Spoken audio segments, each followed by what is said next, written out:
ಇವತ್ತಿನ ಸಂಕ್ಷೇಪ ರಾಮಾಯಣದ ಚರ್ಚೆಗೆ ಸ್ವಾಗತ ಮತ್ತೊಮ್ಮೆ ಎಲ್ಲರಿಗೆ. ಇವತ್ತು ನಾವು ಆ ಯುದ್ಧಕಾಂಡದ ಮತ್ತೊಂದು ಬಹಳ ಮುಖ್ಯವಾದಂತಹ ವಿಷಯವನ್ನ ನಾವು ಚರ್ಚೆ ಮಾಡೋದಕ್ಕೆ ಹೊರಟಿದ್ದೇವೆ. ಕಳೆದ ಬಾರಿ ನಾವು ಎರಡು ಬಹಳ ಮುಖ್ಯವಾದಂತಹ ವಿಷಯಗಳನ್ನು ನಾವು ಚರ್ಚೆ ಮಾಡಿದ್ವಿ. ಎರಡು ಯುದ್ಧಕಾಂಡದಲ್ಲಿ ಬರುವಂತಹ ವಿಷಯಗಳು.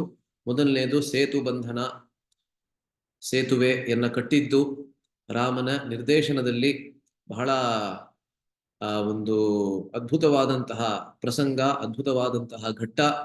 ಅದಕ್ಕಿಂತಲೂ ಮುಂಚೆ ಬರುವಂತಹ ವಿಭೀಷಣನ ಶರಣಾಗತಿ ಎಂಬಂತಹ ಅತಿ ಮುಖ್ಯವಾದಂತಹ ಒಂದು ಘಟ್ಟ ಏನಿದೆ, ಅದರ ಬಗ್ಗೆ ನಾರದರು ಇಲ್ಲಿ ವಿವರಿಸದೆ ಅದರ ವಿವರಣೆಯನ್ನ ತಮ್ಮ ಶಿಷ್ಯರಾದಂತಹ ವಾಲ್ಮೀಕಿ ಮುನಿಗಳಿಗೆ ಬಿಟ್ಬಿಡ್ತಾರೆ. ಮುಂದಕ್ಕೆ ಹೋಗಿ ವಿಸ್ತಾರವಾದಂತಹ ವಾಲ್ಮೀಕಿ ರಾಮಾಯಣದಲ್ಲಿ ಈ ಪ್ರಸಂಗವನ್ನ ನಾವು ಬಹಳ ಚೆನ್ನಾಗಿ ಅನುಭವಿಸಬಹುದು. ಆದರೆ ಇಲ್ಲಿ ವಿಭೀಷಣನ ಶರಣಾಗತಿಯಾಗೆ ಬದಲಾಗಿ ಮುಖ್ಯವಾಗಿ ಆ ಸೇತು ಬಂಧನವನ್ನ ವಿವರಿಸ್ತಾರೆ ನಾರದರು ಎರಡು ಸಾಲುಗಳಲ್ಲಿ. ಅದಾದ ನಂತರ ಮುಂದೆ ಯುದ್ಧವಾದ ಮೇಲೆ ಯುದ್ಧದ ವಿವರವನ್ನು ಕೂಡ ಹೆಚ್ಚಾಗಿ ಕೊಡದೆ ಕೇವಲ ಒಂದೇ ಒಂದು ಸಾಲಿನಲ್ಲಿ ಯುದ್ಧವನ್ನ ಸಂಪೂರ್ಣವಾಗಿ ಮುಗಿಸಿ ರಾವಣನ ಸಂಹಾರವಾಯಿತು ಅಂತ ಹೇಳಿ, ಅದಾದ ಮೇಲೆ ಅಗ್ನಿ ಪರೀಕ್ಷೆ ಏನಿತ್ತು, ಸೀತೆಯ ಅಗ್ನಿ ಪರೀಕ್ಷೆ, ಅದನ್ನ ಸುಮಾರು 2-3 ಶ್ಲೋಕಗಳಲ್ಲಿ ಅವರು ವಿವರಿಸ್ತಾರೆ. ಅಗ್ನಿ ಪರೀಕ್ಷೆ ಅನ್ನೋದನ್ನ ಹೆಚ್ಚಾಗಿ ಜನರಿಗೆ ಅದು ಮುಟ್ಟೋದಿಲ್ಲ, ಅದು ಅರ್ಥವಾಗೋದಿಲ್ಲ. ಸೀತೆಯ ಅಗ್ನಿ ಪರೀಕ್ಷೆ ಅನ್ನೋದು ಬಹಳ ಘೋರ, ಬಹಳ ಅನ್ಯಾಯ ಅಂತ ಎಷ್ಟೊಂದು ಜನ ಅಂದ್ಕೋತಾರೆ.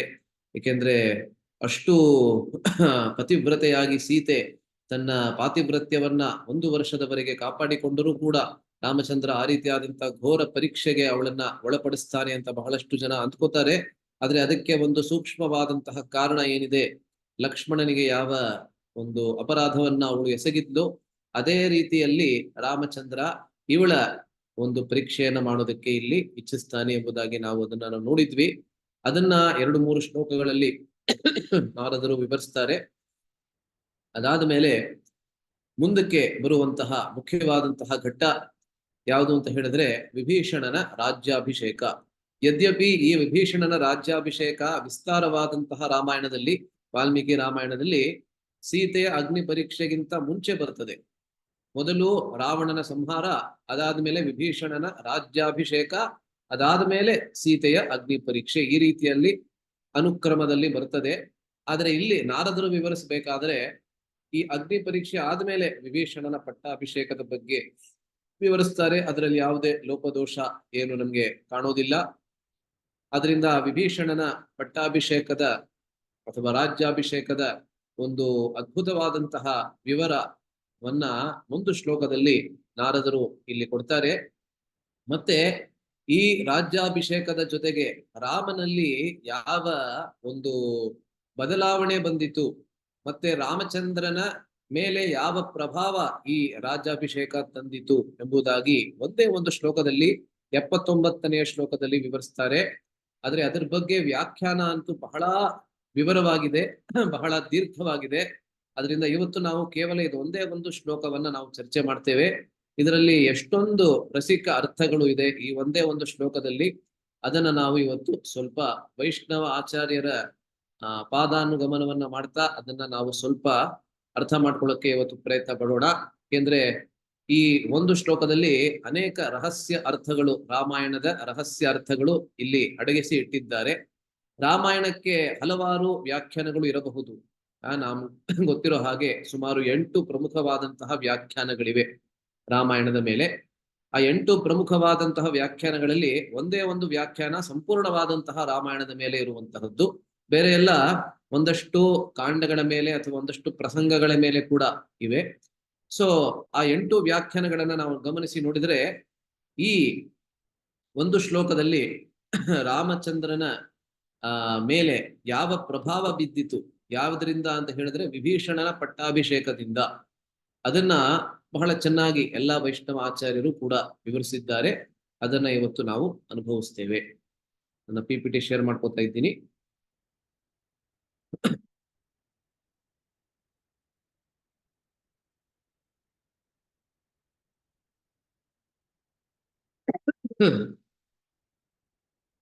ಆರಂಭದಲ್ಲಿ ವಾಲ್ಮೀಕಿ ಪ್ರಣಾಮ. ಪೂಜಂತಂ ರಾಮ ರಾಮೇತಿ ಮಧುರಂ ಮಧುರಾಕ್ಷರಂ ಆರುಹ್ಯ ಕವಿತಾ ಶಾಖಾ ವಂದೇ ವಾಲ್ಮೀಕಿ ಕೋಕಿಲಂ.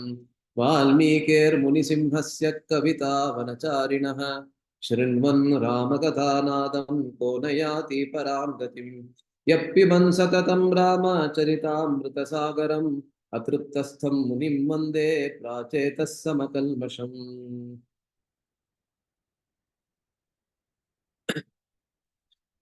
ಇದು 79ನೇ ಶ್ಲೋಕ. ಸೊ ಜಯಮೂರ್ತಿ ರಾಧಾ ಮಾತಾಜಿಯವರಾಗ್ಲೇ ಕೈ ಎತ್ತಿದ್ದಾರೆ, ದಯವಿಟ್ಟು ನನ್ನ ಹಿಂದೆ ಹೇಳಿ.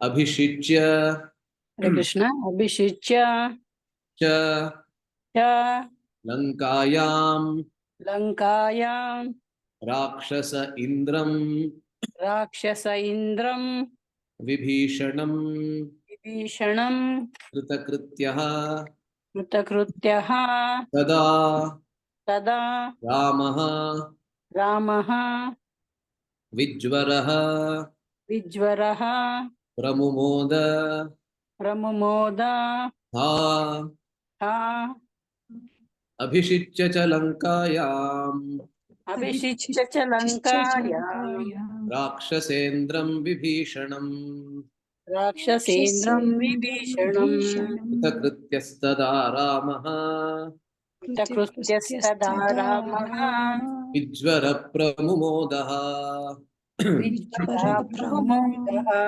ಅಭಿಷಿಚ್ಯ ಚ ಲಂಕಾಯಾಂ ಅಭಿಷಿಚ್ಯ ಚ ಲಂಕಾಯಾಂ ರಾಕ್ಷಸೇಂದ್ರಂ ವಿಭೀಷಣಂ ರಾಕ್ಷಸೇಂದ್ರಂ ವಿಭೀಷಣಂ ಕೃತಕೃತ್ಯಸ್ತದಾ ರಾಮಃ ಕೃತಕೃತ್ಯಸ್ತದಾ ರಾಮಃ ವಿಜ್ವರ ಪ್ರಮುಮೋದಃ.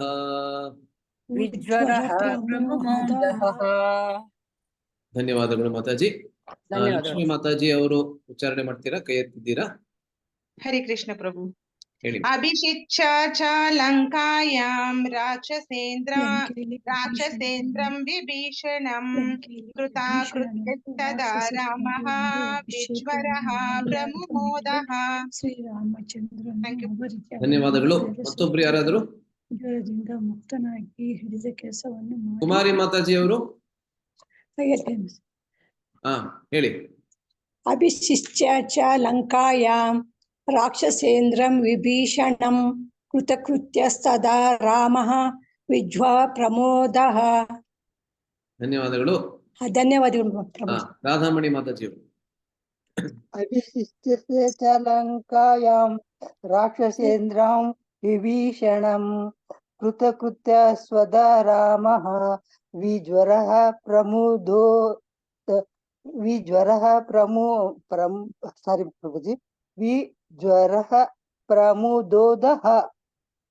ಧನ್ಯವಾದ. ಇಬ್ರು ಯಾರಾದ್ರೂ ಪ್ರಭುಜಿ ಅವರು ಮಾಡ್ತೀರಾ? ಹರೇ ಕೃಷ್ಣ ಪ್ರಭುಜಿ. ಹೇಳಿ ಚಂದ್ರಮೌಳಿ ಅವರು.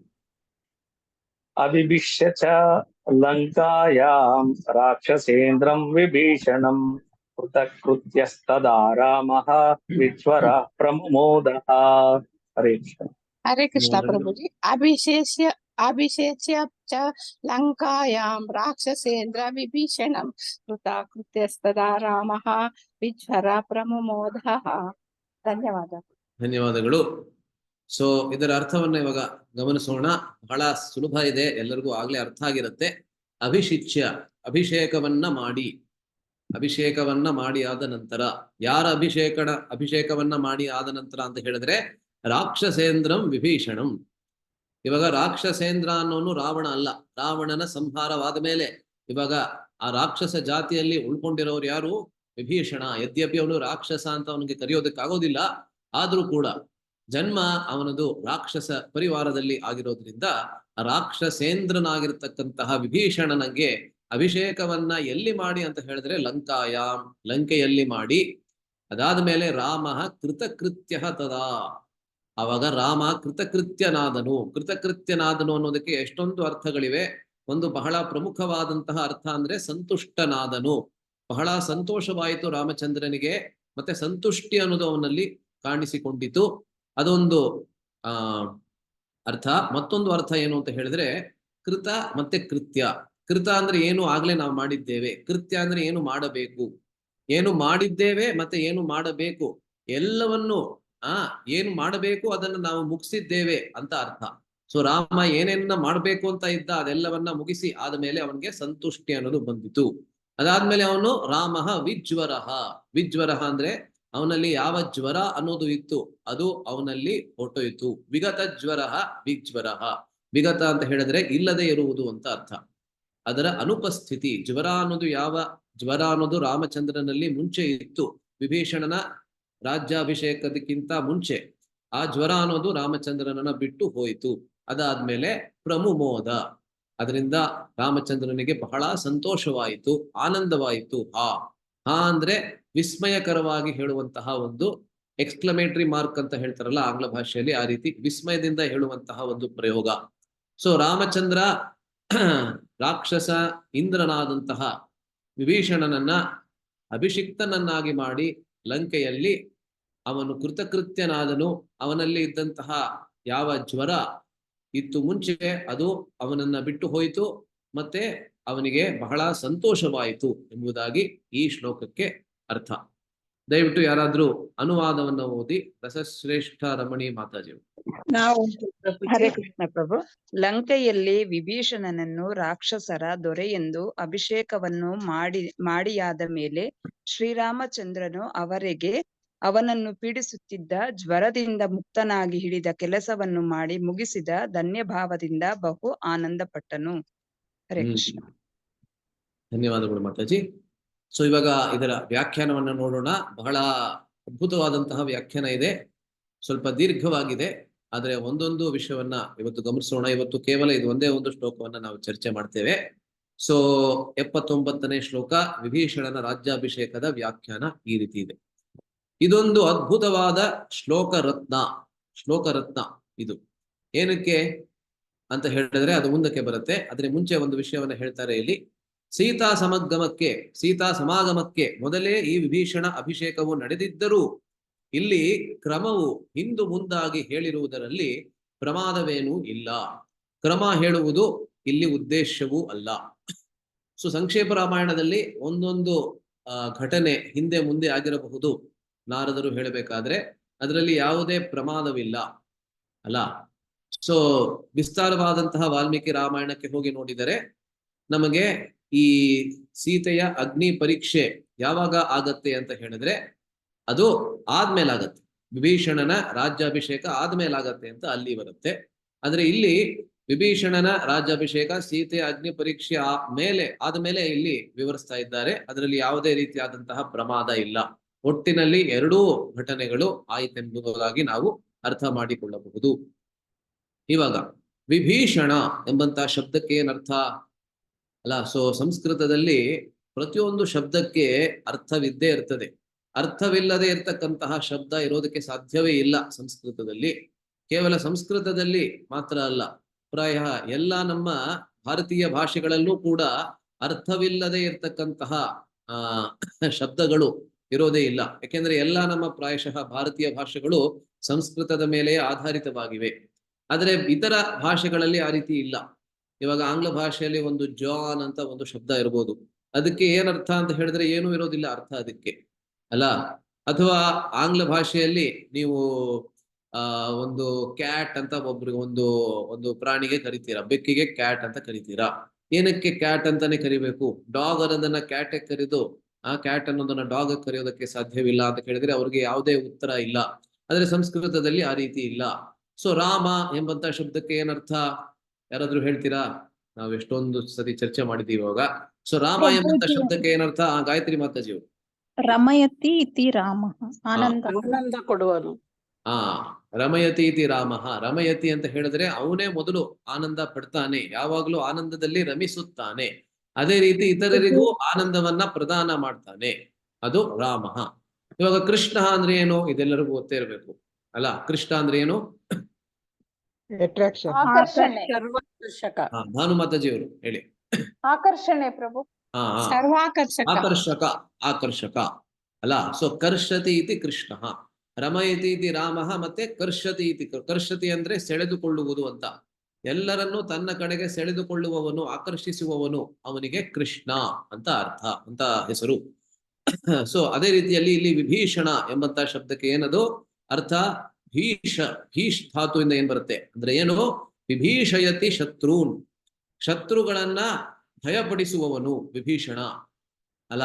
ಸೊ ಇದನ್ನ ಕೇಳ್ಬೇಕಾದ್ರೆ ನಮ್ಗೆ ಸ್ವಲ್ಪ ಆಶ್ಚರ್ಯ ಆಗ್ಬೋದು. ವಿಭೀಷಣ ಶತ್ರುಗಳನ್ನ ಭಯಪಡಿಸ್ತಾನ, ಅವನು ಯಾವುದೇ ಯುದ್ಧವನ್ನೇ ಮಾಡ್ಲಿಲ್ವಲ್ಲ, ಯುದ್ಧ ಮಾಡಿರೋದಾಗಿ ನಮ್ಗೆ ಗೊತ್ತೇ ಇಲ್ಲ, ಯುದ್ಧದಲ್ಲಿ ಅವನು ಪಾಲ್ಗೊಳ್ಳಲೇ ಇಲ್ಲ, ಅವನು ಕೇವಲ ರಾಮ ರಾವಣರ ಯುದ್ಧದಲ್ಲಿ ಕೇವಲ ಅವನು ನಿರ್ದೇಶನಗಳನ್ನ ಮಾತ್ರ ಕೊಟ್ಟ. ಆದ್ರೆ ಹೇಗೆ ಅವನು ಭಯಪಡಿಸ್ತಾನೆ ಅನ್ನೋದನ್ನು ಕೂಡ ಇಲ್ಲಿ ಕೊಟ್ಟಿದ್ದಾರೆ. ಸೊ ವಿಭೀಷಣನೆಂದರೆ ವಿಭೀಷಯತಿ ಶತ್ರುನ್ ಎಂಬಂತೆ ಶತ್ರು ಭಯಂಕರನಾದವನು ಎಂದರ್ಥ. ಯುದ್ಧ ಶೌರ್ಯದಲ್ಲಿ ಮಾತ್ರವಲ್ಲದೆ ನಡತೆ, ಶೀಲ, ಆಚಾರದಲ್ಲಿಯೂ ತನ್ಮೇ ಶೀಲಂ ಅರಾಕ್ಷಸಂ ಎಂದು ಇಂದ್ರಜಿತ್ತಿಗೆ ಅವನೇ ಮುಂದೆ ಹೇಳುವಂತೆ. ನೋಡಿ, ಇಂದ್ರಜಿತ್ತಿಗೆ ವಿಭೀಷಣನೇ ಮುಂದೆ ಹೇಳುವಂತಹ ಒಂದು ಪ್ರಸಂಗವನ್ನ, ಒಂದು ವಾಕ್ಯವನ್ನ ಇಲ್ಲಿ ಕೊಡ್ತಾ ಇದ್ದಾರೆ. ಮುಂದೆ ಅಂದ್ರೆ ವಿಸ್ತಾರವಾದಂತಹ ವಾಲ್ಮೀಕಿ ರಾಮಾಯಣದಲ್ಲಿ, ಅಂದ್ರೆ ಈವರೆಗೆ ಆಗ್ಲೇ ಇಂದ್ರಜಿತ್ತು ಸಂಕ್ಷೇಪ ರಾಮಾಯಣದಲ್ಲಿ ಆಗ್ಲೇ ಅವನ ಸಂಹಾರ ಆಗೋಗಿದೆ. ಆದ್ರೆ ವಿಸ್ತಾರವಾದಂತ ವಾಲ್ಮೀಕಿ ರಾಮಾಯಣದಲ್ಲಿ ಇಂದ್ರಜಿತ್ತಿಗೆ ಅವನೇ ಹೇಳ್ತಾನೆ, ತತ್ ಮೇ ಶೀಲಂ ಅರಾಕ್ಷಸಂ, ನನ್ನ ವ್ಯಕ್ತಿತ್ವ ಏನಿದೆ ರಾಕ್ಷಸರಿಗೆ ಹೊಂದುವಂತೆ ಇಲ್ಲ, ನನ್ನ ವ್ಯಕ್ತಿತ್ವ ಅನ್ನೋದು ದೇವತೆಗಳಿಗೆ ಹೊಂದುವಂತೆ ಇದೆ ಅಂತ ಅವನೇ ವಿಭೀಷಣನೇ ಇಂದ್ರಜಿತ್ತಿಗೆ ಹೇಳ್ತಾ ಇದ್ದಾನೆ ಅಲ್ಲ. ಸೊ ತನ್ಮೇ ಶೀಲಂ ಅರಾಕ್ಷಸಂ ಎಂದು ಇಂದ್ರಜಿತ್ತಿಗೆ ಅವನೇ ಮುಂದೆ ಹೇಳುವಂತೆ ಸತ್ಯನಿಷ್ಠನಾಗಿ ಭಗವದ್ಭಕ್ತಿ ಪರನಾಗಿ ನಡೆದು ಅನೃತರಾದ ರಾಕ್ಷಸರಿಗೆ ಇವನ ಘೋರ ಸತ್ಯನಿಷ್ಠೆಯು ಪ್ರಾಣಾಂತಿಕವೇ ಆಯಿತು ಅಲ್ಲ. ಸೊ ಇವನ ಶತ್ರುಗಳು ಯಾರು? ನಿಜವಾಗ್ಲೂ ನೋಡ್ಬೇಕಂದ್ರೆ ರಾಕ್ಷಸ ಜನ್ಮದಲ್ಲಿ ಹುಟ್ಟಿದಂತಹ ಇವನಿಗೆ ದೇವತೆಗಳು ಮತ್ತೆ ಭಗವಂತ ಶತ್ರು ಆಗ್ಬೇಕಾಗಿತ್ತು. ಆದರೆ ರಾಕ್ಷಸರ ಜನ್ಮವನ್ನ ಪಡೆದರೂ ಕೂಡ ರಾಕ್ಷಸರಿಗೆ ಹೊಂದುವಂತೆ ಯಾವುದೇ ಗುಣ ಅವನಲ್ಲಿ ಇಲ್ಲದಾಗಿ ಇರೋದ್ರಿಂದ ಅವನ ವ್ಯಕ್ತಿತ್ವ ಹೆಚ್ಚಾಗಿ ದೇವತೆಗಳಿಗೆ ಮತ್ತೆ ಭಗವದ್ ಭಕ್ತರಿಗೆ ಹೋಲುವಂತೆ ಇರೋದ್ರಿಂದ ಅವನ ವ್ಯಕ್ತಿತ್ವ ಅನ್ನೋದು ಅವನ ಶತ್ರುಗಳಾದಂತಹ ರಾಕ್ಷಸರಿಗೆ, ಸೊ ರಾಕ್ಷಸ ಜನ್ಮದಲ್ಲಿ ಹುಟ್ಟಿದಂತಹ ಇವನಿಗೆ ರಾಕ್ಷಸರೇ ಶತ್ರುಗಳು ಅಲ್ಲ. ಸೊ ರಾಕ್ಷಸರು ಎಂಬಂತಹ ಶತ್ರುಗಳಿಗೆ ಇವನ ಸತ್ಯನಿಷ್ಠೆ ಮತ್ತೆ ಇವನ ಭಗವದ್ಭಕ್ತಿ ಅನ್ನೋದೇನಿತ್ತು ಅದು ಭಯಂಕರವಾಗಿ ತೋರ್ತಾ ಇತ್ತು. ಏಕೆಂದ್ರೆ ರಾಕ್ಷಸರಿಗೆ ಇದೇ ಶತ್ರು, ಭಗವದ್ಭಕ್ತರೇ ಶತ್ರುಗಳು. ಪ್ರಹ್ಲಾದನಿಗೆ ಹೇಗೆ ಹಿರಣ್ಯಕಶಿಪು, ಅಥವಾ ಪ್ರಹ್ಲಾದನಿಗೆ ಹಿರಣ್ಯಕಶಿಪು ಶತ್ರು ಆಗ್ಲಿಲ್ಲ, ಆದ್ರೆ ಹಿರಣ್ಯಕಶಿಪುವಿಗೆ ಪ್ರಹ್ಲಾದ ಹೇಗೆ ಶತ್ರು ಆದನೋ, ಮತ್ತೆ ಹಿರಣ್ಯಕಶಿಪುವಿನ ಅನುಚರರಿಗೆ ಷಂಡ ಮತ್ತೆ ಅಮರ್ಕರಿಗೆ ಹೇಗೆ ಪ್ರಹ್ಲಾದ ಶತ್ರು ಆದನೋ, ಅದೇ ರೀತಿಯಲ್ಲಿ ರಾವಣ ಮತ್ತೆ ಅವನ ಸಹಚರರಿಗೆ ವಿಭೀಷಣನೇ ಶತ್ರುವಾದನು. ಸೊ ವಿಭೀಷಣನ ಶತ್ರುಗಳು ಯಾರು ಅಂತ ಹೇಳಿದ್ರೆ ಆ ರಾಕ್ಷಸರು ಅವರನ್ನ ಭಯಪಡಿಸ್ತಾನೆ. ಯಾವ್ದ್ರಿಂದ ಅಂತ ಹೇಳಿದ್ರೆ ತನ್ನ ಸತ್ಯನಿಷ್ಠೆಯಿಂದ ಮತ್ತೆ ತನ್ನ ಭಗವದ್ಭಕ್ತಿಯಿಂದ ಅವನು ಅವರನ್ನ ಭಯಪಡಿಸ್ತಾನೆ ಎಂಬುದಾಗಿ ಇಲ್ಲಿ ಹೇಳ್ತಾರೆ. ಇಲ್ಲಿ ಅಭಿಷಿಚ್ಯ ಎಂದೊಡನೆಯೇ ಚಕಾರ ಎಂಬ ಒಂದು ಎಂಬ ಒಂದು ಚಕಾರವು ಬಂದಿದೆ. ಈ ಹಿಂದೆ ವಿಭೀಷಣನ ಶರಣಾಗತಿಯನ್ನು ವಾಚ್ಯವಾಗಿ ಹೇಳದೆಯೇ ಸಮುದ್ರಕ್ಕೆ ಸೇತುವೆ ಕಟ್ಟಿದ ಕಥೆಯನ್ನು ಹೇಳಿ ಮುಗಿಸಿದ್ದರೂ ಅಲ್ಲಿ ವಿಭೀಷಣನ ಶರಣಾಗತಿಯು ಮಾತ್ರವಲ್ಲದೆ ಇನ್ನೊಂದು ಅದ್ಭುತ ವ್ಯಾಪಾರವೂ ನಡೆಯಿತು. ಇಲ್ಲಿ ನೋಡಿ, ಮತ್ತೊಂದು ವಿಷಯವನ್ನ ಇಲ್ಲಿ ಹೇಳ್ತಾ ಇದ್ದಾರೆ. ಯದ್ಯಪಿ ಈ ಸಂಕ್ಷೇಪ ರಾಮಾಯಣದಲ್ಲಿ ಈ ವಿಭೀಷಣನ ಶರಣಾಗತಿಯನ್ನ ವರ್ಣಿಸಿಲ್ಲ ಎಂಬುದಾಗಿ ನಾವು ಹೇಳಿದ್ವಿ, ಅದನ್ನೇ ಹೇಳ್ತಾ ಇದ್ದಾರೆ ನೋಡಿ. ಇಲ್ಲಿ ವಾಚ್ಯವಾಗಿ ಹೇಳಿಲ್ಲ. ವಾಚ್ಯವಾಗಿ ಅಂದ್ರೆ ಓಪನ್ ಆಗಿ, ಅಂದ್ರೆ ಎಲ್ಲರಿಗೂ ತಿಳಿಯುವಂತೆ ಹೇಳಿಲ್ಲ. ಆದ್ರೆ ಅಲ್ಲಿ ವಿಭೀಷಣನ ಶರಣಾಗತಿ ಆಗಬೇಕಾದ್ರೆ ಮತ್ತೊಂದು ವಿಷಯ ಕೂಡ ಆಗತ್ತೆ. ವಿಸ್ತಾರವಾದಂತ ರಾಮಾಯಣವನ್ನ ನಾವು ಓದಿದ್ರೆ ನಮ್ಗೆ ಗೊತ್ತಾಗತ್ತೆ.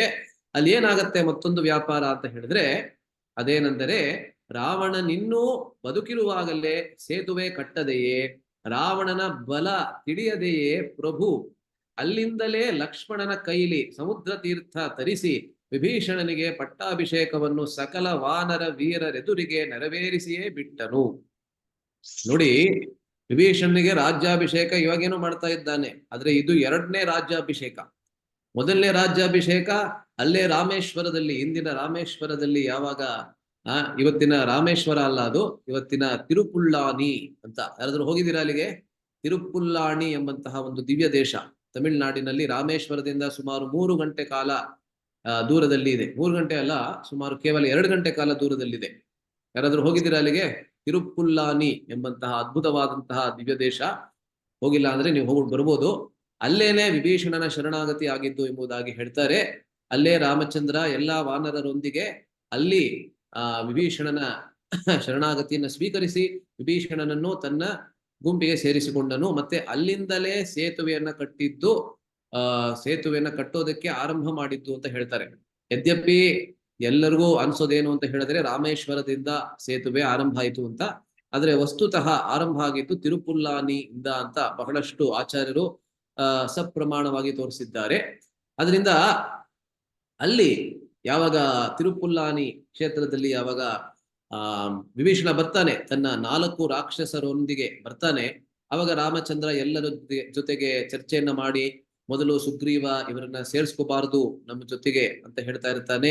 ಅದಾದ್ಮೇಲೆ ಬೇರೆ ಎಲ್ಲಾ ವಾನರರು ಕೂಡ ಅದೇ ರೀತಿಯಲ್ಲಿ ಹೇಳ್ತಾರೆ. ಆದ್ರೆ ಹನುಮಂತ ಮಾತ್ರ ಅದಕ್ಕೆ ವಿರುದ್ಧವಾಗಿ, ಇಲ್ಲ, ಇವನನ್ನ ನಾನು ನೋಡಿದ್ದೇನೆ ಲಂಕೆಗೆ ಹೋದಾಗ, ಇವನು ಮಾತ್ರ ಸ್ವಲ್ಪ ವಿಲಕ್ಷಣವಾಗಿದ್ದಾನೆ, ರಾಕ್ಷಸರ ಒಂದೂ ಗುಣ ಇವರಲ್ಲಿ ಇಲ್ಲ, ಇವನನ್ನ ನಾವು ಖಂಡಿತವಾಗ್ಲೂ ಸೇರಿಸಿಕೊಳ್ಳಲೇಬೇಕು ಅಂತ ಹೇಳ್ತಾನೆ. ಅದಾದ್ಮೇಲೆ ರಾಮಚಂದ್ರ ಎಲ್ಲರ ಒಂದು ಅನಿಸಿಕೆಯನ್ನ ಬಹಳ ತಾಳ್ಮೆಯಿಂದ ಕೇಳಿ ಅದಾದ್ಮೇಲೆ ಅವನ ಸ್ವಂತ ನಿರ್ಧಾರವನ್ನ ಎಲ್ಲರಿಗೂ ಮನಮುಟ್ಟುವ ಹಾಗೆ ಅದ್ಭುತವಾಗಿ ತಿಳಿಸ್ತಾನೆ ಅಲ್ಲ. ಸೊ ಈ ಒಂದು ವಿಭೀಷಣನ ಶರಣಾಗತಿಯ ಪ್ರಸಂಗ ಆದ್ಮೇಲೆ ಅಲ್ಲೇನೆ ರಾಮಚಂದ್ರ ಏನ್ ಮಾಡ್ತಾನೆ ಅಂತ ಹೇಳಿದ್ರೆ, ಯದ್ಯಪಿ ಇನ್ನು ರಾವಣ ಇನ್ನು ಜೀವಂತವಾಗಿದ್ದ, ರಾವಣನ ಶಕ್ತಿಯನ್ನ ರಾಮಚಂದ್ರ ಪ್ರಾಯಃ ಅವನು ನೋಡಿಯೂ ಇರಲಿಲ್ಲ, ಮತ್ತೆ ಆ ಸೇತುವೆಯನ್ನ ಕೂಡ ಇನ್ನೂ ಕಟ್ಟಿರ್ಲಿಲ್ಲ, ಲಂಕೆಗೆ ಇನ್ನೂ ಹೋಗುವಿರ್ಲಿಲ್ಲ, ಸೇತುವೆಯನ್ನು ಕಟ್ಟಿಲ್ಲ, ರಾವಣನ ಬಲವನ್ನ ನೋಡಿಯೂ ಇಲ್ಲ, ರಾವಣನ ಸೈನ್ಯದ ಬಲವನ್ನೂ ನೋಡಿಲ್ಲ. ಆದ್ರೂ ಕೂಡ ಅಲ್ಲಿ ಆ ವಿಭೀಷಣನಿಗೆ ಪಟ್ಟಾಭಿಷೇಕವನ್ನ ಮಾಡೇ ಬಿಡ್ತಾನೆ. ಹಾಗಾದ್ರೆ ಇದೇನಿದು ಎರಡೆರಡು ಪಟ್ಟಾಭಿಷೇಕ ಅಂತ ನಮ್ಗೆ ಅನಿಸ್ಬೋದು ಅಲ್ಲ. ಮೊದಲನೇ ಪಟ್ಟಾಭಿಷೇಕ ರಾವಣನ ಸಂಹಾರದ ಮುಂಚೆ ಎಲ್ಲಿ ಅಂತ ಹೇಳಿದ್ರೆ ಇನ್ನು ಭಾರತ ದೇಶದಲ್ಲೇನೆ. ಎರಡನೇ ಪಟ್ಟಾಭಿಷೇಕ ಲಂಕೆಯಲ್ಲಿ ರಾವಣನ ಸಂಹಾರವಾದ ಮೇಲೆ. ಇದೇನಕ್ಕೆ ಎರಡೆರಡು ಪಟ್ಟಾಭಿಷೇಕ ಅಂತ ನಮ್ಗನ್ನಿಸ್ಬೋದು. ಏನು ಅಂತ ಇಲ್ಲಿ ಹೇಳ್ತಾ ಇದ್ದಾರೆ ನೋಡಿ. ಆಗ ನಡೆದುದು ಒಂದು ಪಟ್ಟಾಭಿಷೇಕ. ಇದರಲ್ಲಿ ಇದನ್ನ ಆಂಗ್ಲ ಭಾಷೆಯಲ್ಲಿ ನೋಡಿ 2 ಶಬ್ದಗಳಿಂದ ವಿವರಿಸ್ತಾ ಇದ್ದಾರೆ. ಡಿ ಜ್ಯೂರ್ ಮತ್ತೆ ಡಿ ಫ್ಯಾಕ್ಟೋ ಅಂತ 2 ಶಬ್ದಗಳಿಂದ ವಿವರಿಸ್ತಾ ಇದ್ದಾರೆ. ಇಲ್ಲಿ ಯಾರಾದ್ರೂ ವಕೀಲರು ಇದ್ದೀರಾ? ಇಲ್ಲಿ ಯಾರಾದ್ರೂ ವಕೀಲರು ಯಾರು ಇದ್ದೀರಾ ಇಲ್ಲಿ? ಇಲ್ಲ ಅಲ್ಲ? ಓಕೆ, ವಕೀಲರಿದ್ರೆ ಯಾರು ನನ್ಗೆ ಇನ್ನೂ ಚೆನ್ನಾಗಿ ಇದನ್ನ ಎಕ್ಸ್ಪ್ಲೈನ್ ಮಾಡ್ಬೋದಾಗಿತ್ತು ಅಂತ ನನ್ಗೆ ಅನಿಸ್ತು. ಆದ್ರೆ ಇಲ್ಲಿ 2 ಶಬ್ದಗಳನ್ನ ಉಪಯೋಗಿಸ್ತಾ ಇದ್ದಾರೆ, ಡಿ ಜ್ಯೂರ್ ಮತ್ತೆ ಡಿ ಫ್ಯಾಕ್ಟೋ ಅಲ್ಲ. ಸೊ ಮೊದಲನೇ ಪಟ್ಟಾಭಿಷೇಕವನ್ನ ಎಲ್ಲಿ ಅಂದ್ರೆ ರಾಮೇಶ್ವರದ ಕ್ಷೇತ್ರದಲ್ಲಿ ಮಾಡ್ತಾನೆ ರಾಮಚಂದ್ರ, ಅದು ಡಿ ಜ್ಯೂರ್. ಮತ್ತೆ ಎರಡನೇ ಪಟ್ಟಾಭಿಷೇಕ ಲಂಕೆಯಲ್ಲಿ ಮಾಡಿದ್ದು ಅದು ಡಿ ಫ್ಯಾಕ್ಟೋ ಎಂಬುದಾಗಿ ಇಲ್ಲಿ ಹೇಳ್ತಾ ಇದ್ದಾರೆ. ಸೊ ಇದನ್ನ ನಾನು ಎಲ್ಲಿಂದ ತಗೊಂಡಿದ್ದೇನೆ ಅಂತ ಹೇಳಿದ್ರೆ ನಾರಾಯಣಾಚಾರ್ಯ ಅಂತ ಒಬ್ರು ನಿಮ್ಗೆ ಗೊತ್ತಿರ್ಬೋದು, ಕೇಳಿರ್ಬೋದು, ಬಹಳ ಉದ್ದಾಮ ಪಂಡಿತರಿದ್ರು. ಅವರ ಸಂಕ್ಷೇಪ ರಾಮಾಯಣ ಅಂತ ಒಂದು ಪುಸ್ತಕ ಇದೆ. ಅವರು ಕನ್ನಡದ ಜೊತೆಗೆ ಅವರು ಇಂಗ್ಲಿಷ್ ಪ್ರೊಫೆಸರ್ ಆಗಿದ್ರು. ಧಾರವಾಡದಲ್ಲಿರೋರಿಗೆ ಅವ್ರು ಗೊತ್ತಿರ್ತಾರೆ ಅಂತ ಅನ್ಸುತ್ತೆ. ಸೊ ಅವರು ಇಂಗ್ಲಿಷ್ ಪ್ರೊಫೆಸರ್ ಆಗಿದ್ರಿಂದ ಒಂದೊಂದ್ಸತಿ ಈ ಕಷ್ಟಕರವಾದಂತ ಇಂಗ್ಲಿಷ್ ಶಬ್ದಗಳನ್ನೆಲ್ಲ ಹಾಕ್ತಾರೆ. ಸೊ ಡಿ ಜ್ಯೂರ್ ಮತ್ತೆ ಡಿ ಫ್ಯಾಕ್ಟೋ. ಡಿ ಜ್ಯೂರ್ ಅಂದ್ರೆ ಏನು? ಡಿ ಜ್ಯೂರ್ ಅಂದ್ರೆ ಏನು ಅಂತ ಹೇಳಿದ್ರೆ ಶಾಸನದ ಪ್ರಕಾರ ಇವಾಗ ಭಾರತದಲ್ಲಿ ಎಷ್ಟೊಂದು ಕಟ್ಟುನಿಟ್ಟಾದಂತಹ ನಿಯಮಗಳಿವೆ. ಅದರ ಪ್ರಕಾರ ಯಾವುದಾದ್ರೂ ಒಂದು ಅಥವಾ ಎಷ್ಟೊಂದು ಲಾ ಇದೆ, ಅಂದ್ರೆ ಅಂತಾರೆ ಕಾನೂನಿದೆ, ಅನೇಕ ಕಾನೂನುಗಳಿವೆ ಭಾರತ ದೇಶದಲ್ಲಿ. ಆ ಕಾನೂನಿನ ಪ್ರಕಾರ ಒಂದು ನಿಯಮವನ್ನ ನಾವು ತರ್ತೀವಿ ಅಥವಾ ಸರ್ಕಾರ ತರುತ್ತೆ ಅಂತ ಹೇಳಿದ್ರೆ ಅದು ಡಿ ಜ್ಯೂರ್ ಅಂತ ಹೇಳ್ತಾರೆ. ಡಿ ಫ್ಯಾಕ್ಟೋ ಅಂದ್ರೆ ಏನು? ಡಿ ಫ್ಯಾಕ್ಟೋ ಅಂದ್ರೆ ಆ ಸರ್ಕಾರದ ಕಾನೂನನ್ನ ಬಿಟ್ಟು ಆ ಸಾಧಾರಣವಾದಂತಹ ನೈತಿಕತೆಯಂತೆ ಏನು ನಡೆದುಕೊಳ್ಳುವುದಿದೆಯಲ್ಲ ಅದಕ್ಕೆ ಡಿ ಫ್ಯಾಕ್ಟೋ ಅಲ್ಲ. ಸೊ ಎಷ್ಟೊಂದ್ಸತಿ ಸರ್ಕಾರ ಒಂದು ಕಾನೂನನ್ನ ನಿರ್ಮಿಸಬಹುದು, ಆದ್ರೆ ಆ ಕಾನೂನು ಎಲ್ಲಾ ಪರಿಸ್ಥಿತಿಗಳಿಗೆ ಅದು ಅನ್ವಯವಾಗದೇ ಇರಬಹುದು. ಆವಾಗ ನಮಗೆ ತಿಳಿದಿರುವಂತಹ ನೈತಿಕತೆ ಏನಿದೆ ಅದು ನಮ್ಗೆ ಕೆಲಸಕ್ಕೆ ಬರ್ತದೆ ಅಲ್ಲ. ಸೊ ಈ ರೀತಿಯಲ್ಲಿ ಡಿ ಜ್ಯೂರ್ ಮತ್ತೆ ಡಿ ಫ್ಯಾಕ್ಟೋ ಅಂತ 2 ಶಬ್ದಗಳನ್ನು ಇಲ್ಲಿ ವರ್ಣಿಸ್ತಾ ಇದ್ದಾರೆ. ಮೊದಲನೇದಾಗಿ ರಾಮಚಂದ್ರ ಯಾವ ಪಟ್ಟಾಭಿಷೇಕವನ್ನ ಮಾಡ್ತಾನೆ ವಿಭೀಷಣನಿಗೆ ಅಲ್ಲಿ ರಾಮೇಶ್ವರದಲ್ಲಿ, ಅದು ಡಿ ಜ್ಯೂರ್ ಅಂದ್ರೆ ಶಾಸನದಂತೆ ಮಾಡುವಂತಹದ್ದು ಅಂತ ಅರ್ಥ. ಏನಕ್ಕೆ ಅಂತ ಹೇಳಿದ್ರೆ ವಿಭೀಷಣ ತನ್ನ ಎಲ್ಲವನ್ನ ಪರಿತ್ಯಕ್ತ ಮಯಾಲಂಕ ಅಂತ ಹೇಳ್ತಾನೆ, ಎಲ್ಲವನ್ನ ನಾನು ಬಿಟ್ಟು ಇಲ್ಲಿಗೆ ಬಂದಿದ್ದೇನೆ ಅಂತ ಏನ್ ಹೇಳ್ತಾನೆ, ಅದಕ್ಕೆ ಪ್ರತಿಕ್ರಿಯೆ ತೋರುವಂತೆ ರಾಮಚಂದ್ರ ಅವಾಗ ವಿಭೀಷಣನಿಗೆ ಪಟ್ಟಾಭಿಷೇಕವನ್ನ ಮಾಡ್ತಾನೆ. ಅಂದ್ರೆ 2ನೇ ಬಾರಿ ಅವನು ಮಾಡಿದ್ದು ಏನಕ್ಕೆ ಅಂತ ಹೇಳಿದ್ರೆ ಅಲ್ಲಿ ಅವನ ಮನಸ್ ಸಂತೃಪ್ತಿಗಾಗಿ ಎಂಬುದಾಗಿ ಇಲ್ಲಿ ಹೇಳ್ತಾರೆ. ಈಗ ಶಾಸ್ತ್ರೋಕ್ತವಾಗಿ ಅವನ ಮಂತ್ರಿಗಳಿಂದಲೇ ರಾಮಾಜ್ಞೆಯಿಂದ ನಡೆಸಲ್ಪಟ್ಟದ್ದು. ಸೊ ಆರಂಭದಲ್ಲಿ ಅಂದ್ರೆ ಮೊದಲನೇ ಸತಿ ವಾನರರ ಜೊತೆಗೆ ಅಲ್ಲೇನೆ ಯಾವ್ಯಾವ ಏನು ಒಂದು ಪ್ರಾಯಶಃ ಹುಲ್ಲಿನಿಂದ ಮಾಡಿದಂತಹ ಒಂದು ಕಿರೀಟ ಇರ್ಬೋದು, ಅದರಿಂದ ಒಂದು ಪಟ್ಟಾಭಿಷೇಕವನ್ನ ಮಾಡ್ಬಿಡ್ತಾನೆ. ಆದ್ರೆ ಇವಾಗ ಶಾಸ್ತ್ರೋಕ್ತವಾಗಿ ಎಲ್ಲವನ್ನ ಇಟ್ಕೊಂಡು ಎಲ್ಲ ಶಾಸ್ತ್ರವನ್ನ ಪಾಲಿಸಿ ಇವಾಗ 2ನೇ ಬಾರಿ ಮತ್ತೆ ಇನ್ನೊಂದು ಪಟ್ಟಾಭಿಷೇಕವನ್ನ ಮಾಡ್ತಾ ಇದ್ದಾನೆ. ಅದರಿಂದ ಇಲ್ಲಿ ಚಕಾರ ನೋಡಿ, ಬರೀ ಒಂದು ಚಕಾರಕ್ಕೆ ಎಷ್ಟು ದೊಡ್ಡ ವ್ಯಾಖ್ಯಾನ ಇದೆ ಅಲ್ಲ. ಇಲ್ಲಿ ಚ ಅಂತ ಏನಿದೆ, ಇದಕ್ಕೇನರ್ಥ ಅಂದ್ರೆ ಇಷ್ಟೊಂದು ಅರ್ಥ. ಚ ಅಂದ್ರೆ ಮುಖ್ಯವಾಗಿ 2 ಪಟ್ಟಾಭಿಷೇಕವನ್ನ ಮಾಡಿದ್ದಾನೆ ರಾಮಚಂದ್ರ, 2ಕ್ಕೂ ಒಂದು ನಿರ್ದಿಷ್ಟವಾದಂತಹ ಅರ್ಥ ಇದೆ ಅಂತ ಅಲ್ಲಿ ಅರ್ಥ. ಇವಾಗ ಮುಂದಕ್ಕೆ ಹೇಳ್ತಾರೆ, ಇಂಥ ಸದ್ಭಕ್ತನಾದ ವಿಭೀಷಣನಿಗೆ ನಶ್ವರವಾದ ಕೇವಲ ಐಹಿಕ ರಾಜ್ಯಭೋಗವನ್ನು ಮಾತ್ರ ಭಗವಂತನು ಕೊಟ್ಟದ್ದು ಸರಿಯೇ ಎಂದು ಕೇಳುವುದಾದರೆ ಅದಕ್ಕೆ ಚಕಾರ ಹಾಕಿದ್ದು ಎನ್ನುತ್ತಾರೆ ಗೋವಿಂದರಾಜರು. ಗೋವಿಂದರಾಜರಂದ್ರೆ ಒಬ್ಬ ವ್ಯಾಖ್ಯಾನಕಾರರು. 8 ಪ್ರಮುಖ ವ್ಯಾಖ್ಯಾನಗಳು ಇದೆ ಅಂತ ಹೇಳಿದ್ನಲ್ಲ, ಅದರಲ್ಲಿ ಒಂದು ಮಾತ್ರ ಸಂಪೂರ್ಣವಾದಂತಹ ರಾಮಾಯಣದ ಮೇಲೆ ಇದೆ. ಅದನ್ನ ಬರೆದಿರುವಂತವರು ಗೋವಿಂದರಾಜರು. ಸೊ ಅವರು ಈ ಚಕಾರಕ್ಕೆ ಮತ್ತೊಂದು ಅರ್ಥವನ್ನ ಕೊಡ್ತಾ ಇದ್ದಾರೆ. ಏನರ್ಥ ಅಂತ ಹೇಳಿದ್ರೆ, ವಿಭೀಷಣ ಹೌದು ತನ್ನ ಎಲ್ಲವನ್ನ ಬಿಟ್ಟು ರಾಮ ಭಕ್ತಿಯನ್ನ ಮಾಡೋದಕ್ಕೆ ಬಂದಿದ್ದಾನೆ ರಾಮನ ಆಶ್ರಯದಲ್ಲಿ. ಆದ್ರೆ ರಾಮ ಅವನಿಗೆ ಕೇವಲ ಭೌತಿಕ ಐಶ್ವರ್ಯವನ್ನ ಕೊಡ್ತಾ ಇದ್ದಾನ ಅಂತ ಕೇಳಿದ್ರೆ ಇಲ್ಲ. ಚಕಾರ ಏನ್ ಹೇಳ್ತಾ ಇದೆ, ಚ ಅಂದ್ರೆ ಸಂಸ್ಕೃತದಲ್ಲಿ ಮತ್ತು ಅಂತ ಅರ್ಥ, ಅಂಡ್ ಅಂತ. ಸೊ ಏನಕ್ಕೆ ಚಕಾರ ಹಾಕ್ತಾ ಇದ್ದಾರೆ ಇಲ್ಲಿ ನಾರದರು ಅಂತ ಹೇಳಿದ್ರೆ, ಕೇವಲ ಭೌತಿಕ ಐಶ್ವರ್ಯವನ್ನ ಮಾತ್ರ ಅಲ್ಲ, ರಾಮಚಂದ್ರನಲ್ಲಿ ಅಚಲವಾದಂತಹ ಭಕ್ತಿಯನ್ನು ಕೂಡ ಸ್ವಯಂ ರಾಮಚಂದ್ರನೇ ವಿಭೀಷಣನಿಗೆ ಕೊಟ್ಟು ಅದಾದ್ಮೇಲೆ ಭೌತಿಕ ಐಶ್ವರ್ಯವನ್ನೂ ಕೊಟ್ಟಿದ್ದಾನೆ ಅಲ್ಲ. ಸೊ ಹೇಗೆ ಧ್ರುವನ ಕಥೆಯನ್ನ ನೀವು ಕೇಳಿದ್ರೆ, ಯದ್ಯಪಿ ಧ್ರುವ ಕಾಡಿಗೆ ಹೋಗಿದ್ದು ಅವನ ಮುತ್ತಾತನಾದಂತಹ ಬ್ರಹ್ಮನಿಗಿಂತಲೂ ದೊಡ್ಡದಾದಂತಹ ಸಾಮ್ರಾಜ್ಯವನ್ನ ಸಂಪಾದಿಸಲು ಹೋಗ್ತಾನೆ. ಮತ್ತೆ ನಾರದರನ್ನ ಭೇಟಿಯಾದಾಗ ಕೂಡ ಅದನ್ನೇ ಹೇಳ್ತಾನೆ. ಆದ್ರೆ ಯಾವಾಗ ತಪಸ್ಸನ್ನ ಮಾಡ್ತಾನೆ 6 ತಿಂಗಳುಗಳ ಕಾಲ, ಅದಾದ್ಮೇಲೆ ಯಾವಾಗ ಭಗವಂತನ ದರ್ಶನವನ್ನ ಮಾಡ್ತಾನೆ, ಯೋಂತ ಪ್ರವಿಶ್ಯ ಮಮ ವಾಚಮಿಮಾಂ ಪ್ರಸುಪ್ತಾಂ ಸಂಜೀವಯತ್ಯಖಿಲ ಶಕ್ತಿಧರಸ್ವಧಾಮ್ನ ಅನ್ಯಾಂಶ್ಚ ಹಸ್ತಚರಣ ಶ್ರವಣತ್ವಗಾದೀಂ ಪ್ರಾಣಾನ್ ನಮೋ ಭಗವತೆ ಪುರುಷಾಯ ತುಭ್ಯಂ. ಅವಾಗ ಧ್ರುವನಿಗೆ ಸಂಪೂರ್ಣವಾಗಿ ಹೃದಯದ ಬದಲಾವಣೆಗಾಗಿ ಕಾಚಂ ವಿಚಿನ್ವನ್ ಅಪಿ ದಿವ್ಯ ರತ್ನಂ ಸ್ವಾಮಿನ್ ಕೃತಾರ್ಥೋಸ್ಮಿ ವರಂ ನಯಾಚೆ, ನನಗೆ ಬೇರೆ ಯಾವುದೇ ಭೌತಿಕ ಇಚ್ಛೆ ಇಲ್ಲ, ನಿನ್ನ ದರ್ಶನನ್ನ ನಾನು ಪಡ್ಕೊಂಡಿದ್ದೀನೆಲ್ಲ, ಅಷ್ಟೇ ಸಾಕು ಅಂತ ಹೇಳ್ತಾನೆ. ಆದ್ರೂ ಕೂಡ ಭಗವಂತ ಅವನಿಗೆ ಅಚಲವಾದಂತ ಭಕ್ತಿಯನ್ನೂ ನೀಡಿ ಅವನಿಗೆ ಬೇಕಾದಂತಹ ಭೌತಿಕ ಐಶ್ವರ್ಯ ಯಾವುದಿತ್ತು, ಯಾವ ಐಶ್ವರ್ಯವನ್ನ ಹುಡುಕಿ ಅಲ್ಲಿಗೆ ಬಂದಿದ್ದ ಅವನು, ಅದನ್ನೂ ಕೂಡ ಧ್ರುವನಿಗೆ ಭಗವಂತ ನೀಡ್ತಾನೆ ಅಲ್ಲ. ಸೊ ಅದೇ ರೀತಿಯಲ್ಲಿ ಇಲ್ಲಿ ನಾವು ನೋಡ್ತಾ ಇದ್ದೇವೆ, ವಿಭೀಷಣನಿಗೆ ಬೇಕಿದ್ದು ಕೇವಲ ರಾಮಚಂದ್ರನಲ್ಲಿ ಭಕ್ತಿ ಅಷ್ಟೇನೆ. ಅವನಿಗೆ ಬೇರೆ ಯಾವುದೇ ಭೌತಿಕ ಆಸೆ ಇರಲಿಲ್ಲ. ಅವನು ಲಂಕೆಯ ರಾಜ ಆಗೋದಕ್ಕೆ ರಾಮನ ಆಶ್ರಯದಲ್ಲಿ ಬರಲಿಲ್ಲ. ಇದನ್ನ ನಾವು ಬಹಳ ಚೆನ್ನಾಗಿ ಅರ್ಥ ಮಾಡ್ಕೋಬೇಕು. ಇದನ್ನ ಸಪ್ರಮಾಣವಾಗಿ ವೇದಾಂತ ದೇಶಿಕರು ಅಂತ ಬಹಳ ದೊಡ್ಡ ಶ್ರೀವೈಷ್ಣವಾಚಾರ್ಯರು ತಮ್ಮ ಅಭಯ ಪ್ರದಾನ ಸಾರ ಅಂತ ಒಂದು ಗ್ರಂಥದಲ್ಲಿ ವಿವರಿಸ್ತಾರೆ. ವಿಭೀಷಣ ಅಲ್ಲಿಗೆ ರಾಮಚಂದ್ರನ ಆಶ್ರಯದಲ್ಲಿ ಬಂದಿದ್ದು ಲಂಕೆಯ ರಾಜ ಆಗೋದಕ್ಕೆ ಇಲ್ಲ. ಎಷ್ಟೊಂದ್ ಜನ ಇದನ್ನ ಅಪಾರ್ಥ ಮಾಡ್ಕೋತಾರೆ ನೋಡಿ. ವಿಭೀಷಣ ಬಹಳ ಚೆನ್ನಾಗಿ ಹಂಚ್ ಹಾಕದ, ಪ್ಲಾನ್ ಮಾಡ್ದ ಅಲ್ಲ, ಒಳ್ಳೆ ಪ್ಲಾನ್ ಮಾಡದ ನೋಡಿ. ಹೇಗೆ ಇವತ್ತಿನ ರಾಜಕಾರಣಿಗಳು ಕೂಡ ವಿಭೀಷಣನಿಂದ ಕಲ್ತ್ಕೋಬೇಕು.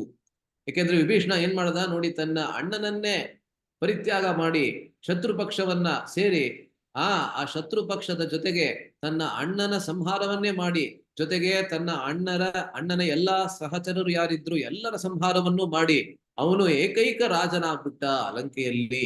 ಎಂತ ಒಳ್ಳೆ ಪ್ಲಾನ್ ಮಾಡಿದ್ದಾನೆ ಇವನು, ಇದರಿಂದ ನಾವು ಎಲ್ಲರೂ ಕಲ್ತ್ಕೋಬೇಕು ಎಂಬುದಾಗಿ ಎಷ್ಟೊಂದ್ ಜನ ಹೇಳ್ತಾರೆ ಅಲ್ಲ. ಈ ರೀತಿ ಹೇಳುವವರು ರಾಮಾಯಣವನ್ನ ಪರಂಪರೆಯಲ್ಲಿ ಕೇಳಿಲ್ಲ ಎಂಬುದಾಗಿ ನಾವು ಅರ್ಥ ಮಾಡ್ಕೋಬೇಕು. ಏಕೆಂದ್ರೆ ವಿಭೀಷಣ ರಾಮಚಂದ್ರನ ಆಶ್ರಯದಲ್ಲಿ ಬಂದಿದ್ದು ಕೇವಲ ರಾಮ ಭಕ್ತಿಗೆ ಮಾತ್ರ. ರಾಮಚಂದ್ರನ ಅಚಲವಾದಂತಹ ಭಕ್ತಿಯಿಂದ ಮಾತ್ರ ಅವನು ಅಲ್ಲಿಗೆ ಬರ್ತಾನೆ. ಆದರೆ ಭಗವಂತನ ಕರುಣೆ ಎಂತಹದ್ದು ಅಂತ ಹೇಳಿದ್ರೆ ಆನುಷಂಗಿಕವಾಗಿ, ಆನುಷಂಗಿಕ ಅಂತ ಹೇಳಿದ್ರೆ ಸೆಕೆಂಡರಿ, ಇಂಗ್ಲಿಷ್ ನಲ್ಲಿ ಹೇಳ್ಬೇಕಂದ್ರೆ. ಸೊ ಪ್ರೈಮರಿ ಮತ್ತೆ ಸೆಕೆಂಡರಿ ಅಲ್ಲ, ಮುಖ್ಯ ಮತ್ತೆ ಆನುಷಂಗಿಕ ಅಂತ ಸಂಸ್ಕೃತದಲ್ಲಿ 2 ಶಬ್ದಗಳು. ಮುಖ್ಯ ಅಂದ್ರೆ ಪ್ರೈಮರಿ, ಆನುಷಂಗಿಕ ಅಂದ್ರೆ ಸೆಕೆಂಡರಿ. ಸೊ ಮುಖ್ಯವಾಗಿ ರಾಮಚಂದ್ರ ವಿಭೀಷಣನಿಗೆ ಏನ್ ಕೊಡ್ತಾನೆ? ತನ್ನ ಅಚಲವಾದಂತಹ ಅಥವಾ ತನ್ನಲ್ಲಿ ಅಚಲವಾದಂತಹ ಭಕ್ತಿಯನ್ನ ಕೊಡ್ತಾನೆ. ಆದ್ರೆ ಆನುಷಂಗಿಕವಾಗಿ ಏನ್ ಕೊಡ್ತಾನೆ? ಲಂಕೆಯ ಸಾಮ್ರಾಜ್ಯವನ್ನ ಕೂಡ ವಿಭೀಷಣನಿಗೆ ಕೊಡ್ತಾನೆ ಅಲ್ಲ. ಸೊ ಅದನ್ನೇ ಇಲ್ಲಿ ಹೇಳ್ತಾ ಇದ್ದಾರೆ. ಅಂದರೆ ಪ್ರಧಾನತೆಯ ಅಪವರ್ಗಂ ಅನುಗೃಹ್ಯ ಆನುಷಂಗಿಕತೆಯ ರಾಜ್ಯ ಅಭಿಷಿಚ್ಯ ಇತ್ಯರ್ಥ. ಪ್ರಧಾನ ಅಂದ್ರೆ ಮುಖ್ಯ ಅಂತ ಹೇಳಿದ್ನಲ್ಲ, ಈಗ ತಾನೆ ಅದನ್ನೇ ಸೊ ಗೋವಿಂದರಾಜರು ಈ ರೀತಿ ಹೇಳ್ತಾ ಇದ್ದಾರೆ. ಪ್ರಧಾನವಾಗಿ ಅಪವರ್ಗಂ ಅಂದ್ರೆ, ಅಪವರ್ಗ ಅಂದ್ರೆ ಪವರ್ಗಕ್ಕೆ ಮಿಗಿಲಾಗಿರುವಂತಹದ್ದು ಅಂತ ಅರ್ಥ. ಇವಾಗ ಎಲ್ಲರಿಗೂ ಒಂದು ಪ್ರಶ್ನೆ, ಪವರ್ಗ ಅಂದ್ರೆ ಏನು? ಪ್ರಭುಪಾದರು ತಮ್ಮ ಎಷ್ಟೊಂದು ಪ್ರವಚನಗಳಲ್ಲಿ ಹೇಳ್ತಾರೆ ಅಲ್ಲ. ಯಾರಾದ್ರೂ ಹೇಳ್ತೀರಾ ಇದನ್ನ? ಪವರ್ಗ ಅಂದ್ರೆ ಏನು? ಪ್ರಭುಜಿ ಪರಿಶ್ರಮ ಅಂತಾರೆ. ಪ ಫ ಬ ಭ ಮ ಅಲ್ಲ. ಸೊ ಅವ್ರು ಹೇಳೋದಕ್ಕಿಂತ ಮುಂಚೆ ಇದನ್ನ ಮಾತ್ರ ನಾನು ಹೇಳ್ಬಿಡ್ತೇನೆ. ಸೊ ಸಂಸ್ಕೃತದಲ್ಲಿ ಯಾವ ವ್ಯಂಜನಗಳಿವೆ, ಕ ಖ ಗ ಘ ಞ ಚ ಛ ಜ ಝ ಞ, ಆ ರೀತಿ ಪವರ್ಗ ಅಂದ್ರೆ ಪ ಫ ಬ ಭ ಮ. ಸೊ ಇದು ಒಂದೊಂದು ವ್ಯಂಜನಕ್ಕೂ ಅಥವಾ ಒಂದೊಂದು ಅಕ್ಷರಕ್ಕೂ ಒಂದೊಂದು ಅರ್ಥ ಇದೆ. ಅದನ್ನ ಇವಾಗ ಗಾಯತ್ರಿ ಮಾತಾಜಿ ಹೇಳ್ತಾರೆ. ಹೇಳಿ ಮಾತಾಜಿ. ಪ್ರಭುಜಿ ಅಂದ್ರೆ ಪರಿಶ್ರಮ, ಪರಿಶ್ರಮದಿಂದ ಫೇನ. ಫೇನ, ಕರೆಕ್ಟ್. ಅಂದ್ರೆ ಬಂಧನ. ಫೇನ ಅಂದ್ರೆ ಏನು? ಅದೇ ಪ್ರಭುಜಿ, ತುಂಬಾ ನಾವು ಸಂಸಾರದಲ್ಲಿ ತುಂಬಾ ಕಷ್ಟ ಪಡ್ತಾ ಇರ್ತೀವಿ, ಕಷ್ಟದಿಂದ ನೋವು ಬರುತ್ತೆ, ಬಟ್ ಅದು ನೊರೆ ಅಂತ ಬಾಯಲ್ಲಿ ಬರುತ್ತೆ. ಹೌದೌದು. ಹೇಗೆ ಕತ್ತೆ ಬಹಳ ಕಷ್ಟಪಟ್ರೆ ಅದಕ್ಕೆ ನೊರೆ ಬರುತ್ತಂತೆ ಆಚೆ. ಸೊ ಅದೇ ರೀತಿ ಮನುಷ್ಯ ಕೂಡ ಕತ್ತೆ ಹಾಗೆ ಪರಿಶ್ರಮ ಪಟ್ರೆ ಅವನ ಬಾಯಲ್ಲೂ ನೊರೆ ಬರುತ್ತೆ ಅಂತ ಹೇಳ್ತಾರೆ. ಓಕೆ, ಆಮೇಲೆ ಇದೆಲ್ಲದರಿಂದ ಬಂಧನಕ್ಕೆ ಒಳಗಾಗ್ತೀನಿ. ಬ ಅಂದ್ರೆ ಬಂಧನ. ಎಸ್, ಆಮೇಲೆ ಭಯ. ಭಯ, ಇದರೆಲ್ಲದರಿಂದ ಸಿಕ್ಕಾಕೊಂಡು ಭಯ ಉಂಟಾಗುತ್ತೆ, ಎಲ್ಲ ಇರುತ್ತೆ. ಆಮೇಲೆ ಕೊನೆಯದಾಗಿ ಮೃತ್ಯು. ಮೃತ್ಯು, ಹೌದು. ಸೊ ಪ ಫ ಬ ಭ ಮ ಇದು ಪವರ್ಗ. ಪವರ್ಗ ಅಂದ್ರೆ ಸಂಸಾರ. ಸಂಸಾರ ಅಂದ್ರೆ ಏನು? ಪರಿಶ್ರಮ, ಫೇನ, ಅದಾದ್ಮೇಲೆ ಬಂಧನ, ಭಯ ಮತ್ತೆ ಮೃತ್ಯು. ಇದಕ್ಕೆ ಮಿಗಿಲಾದಂತಹದ್ದು ಅಪವರ್ಗ ಅಲ್ಲ. ಸೊ ಅಪವರ್ಗವನ್ನ ಪ್ರಧಾನವಾಗಿ ರಾಮಚಂದ್ರ ವಿಭೀಷಣನಿಗೆ, ಅಂದ್ರೆ ತನ್ನಲ್ಲಿ ಭಕ್ತಿ ಮತ್ತೆ ವೈಕುಂಠ ಧಾಮವನ್ನ ಕೊಟ್ಟಿದ್ದಾನೆ. ಅದಾದ್ಮೇಲೆ ಆನುಷಂಗಿಕತೆಯ ಸೆಕೆಂಡರಿಯಾಗಿ, ಆನುಷಂಗಿಕವಾಗಿ ಅವನಿಗೆ ಆ ಲಂಕೆಯ ಸಾಮ್ರಾಜ್ಯವನ್ನೂ ಕೊಡ್ತಾನೆ ಅಲ್ಲ ಎಂಬಂತೆ. ಮೊದಲು ಮುಖ್ಯವಾಗಿ ಮೋಕ್ಷರೂಪ ಕೈಂಕರ್ಯ ಭಾಗ್ಯವನ್ನು ಅನುಗ್ರಹಿಸಿ, ಅದರ ಜೊತೆಗೆ ಇಲ್ಲಿಯೂ ಈ ರಾಜ್ಯಭಾರ ರೂಪ ಕೈಂಕರ್ಯವನ್ನು ಅನುಗ್ರಹಿಸಿದನು ಎಂದರ್ಥ ಅಲ್ಲ. ಸೊ ಬಹಳ ಚೆನ್ನಾಗಿ ಬರೆದಿದ್ದಾರೆ ನೋಡಿ ಇಲ್ಲಿ. ಮೋಕ್ಷರೂಪ ಕೈಂಕರ್ಯ ಭಾಗ್ಯ ಮೊದಲನೇದು, ಎರಡನೇದು ರಾಜ್ಯಭಾರ ರೂಪ ಕೈಂಕರ್ಯ ಅಲ್ಲ. ಅದು ಅದ್ಭುತವಾಗಿ ವಿವರಿಸಿದ್ದಾರೆ ಇದು. ಅದು ಶಬ್ದಗಳ ಎಷ್ಟು ಚೆನ್ನಾಗಿ ಪ್ರಯೋಗ ಮಾಡಿದ್ದಾರೆ. ಸೊ ರಾಜ್ಯ ಕೊಡು ಎಂದು ಇವನಾಗಿ ಕೇಳಿ ಬಂದವನಲ್ಲ. ನೋಡಿ ಇದನ್ನು ಹೇಳ್ತಾ ಇದ್ದಾರೆ, ನಿರ್ದಿಷ್ಟವಾಗಿ ಸ್ಪೆಸಿಫಿಕ್ ಆಗಿ ಹೇಳ್ತಾ ಇದ್ದಾರೆ. ಹೌದು, ವಿಭೀಷಣ ಯಾವತ್ತೂ ರಾಜ್ಯದ ಆಸೆಯಿಂದ ಬಂದಿಲ್ಲ, ಅಥವಾ ಆಸೆ ಇಟ್ಕೊಂಡಿದ್ರು ಕೇಳಿದವನಲ್ಲ. ಆಸೆ ಇರಲಿಲ್ಲ, ಆದ್ರೆ ಅವನು ಕೇಳಲಿಲ್ಲ. ಎಲ್ಲೂ ಕೇಳಿದ್ದು ನಮ್ಗೆ ಕಾಣಿಸೋದೇ ಇಲ್ಲ ರಾಮಾಯಣದಲ್ಲಿ. ಭಗವಂತನ ಪಾದಸ್ಥಾನದಲ್ಲಿ ನಿಲ್ಲುವ ಸದವಕಾಶವನ್ನು ಹುಡುಕುತ್ತಾ ಭೂಮಿಂ ಸಮವಲೋಕಯನ್ ಎಂಬಂತೆ ಮಾತ್ರ ಸೇವಾಪರನಾಗಿ ಬಂದವನಿವನು ಅಲ್ಲ. ಸೊ ಸೇವೆಯನ್ನ ಹುಡುಕಿಕೊಂಡು ಮಾತ್ರ ಬರ್ತಾನೆ. ಏನಂತ ಹೇಳ್ತಾನೆ? ಭೂಮಿಂ ಸಮವಲೋಕಯನ್ ಅಲ್ಲ. ಅವನಿಗೆ ಪ್ರಧಾನ ಉದ್ದೇಶವನ್ನು ಅನುಗ್ರಹಿಸದೆಯೇ ಅವನಿಗೆ ಬೇಡದ ಈ ರಾಜ್ಯವನ್ನು ಭಗವಂತನು ಕೊಟ್ಟವನಲ್ಲ. ಅದನ್ನೂ ಕೊಟ್ಟು ಇದನ್ನೂ ಮಾಡೆಂದು ಭಗವಂತನೇ ಸ್ವಯಂ ನಿಯಮಿಸಿದನು ಮಾತ್ರ. ಸೊ ವಿಭೀಷಣನಿಗೆ ಈ ರಾಜ್ಯ ನಿಜವಾಗ್ಲೂ ಬೇಕೇ ಆಗಿರ್ಲಿಲ್ಲ. ಯಾಕೆಂದ್ರೆ ರಾಜ್ಯದ ಜೊತೆಗೆ ಅಷ್ಟೊಂದು ಶಾಸನೆ, ಅದರ ಜೊತೆಗೆ ಅಷ್ಟೊಂದು ಜವಾಬ್ದಾರಿ ಎಲ್ಲ ಬರ್ತದೆ. ರಾಮಭಕ್ತಿಯಲ್ಲಿ ಒಂದು ಅಡಚಣೆ ತರಹ ನಮ್ಗನ್ಸುತ್ತೆ.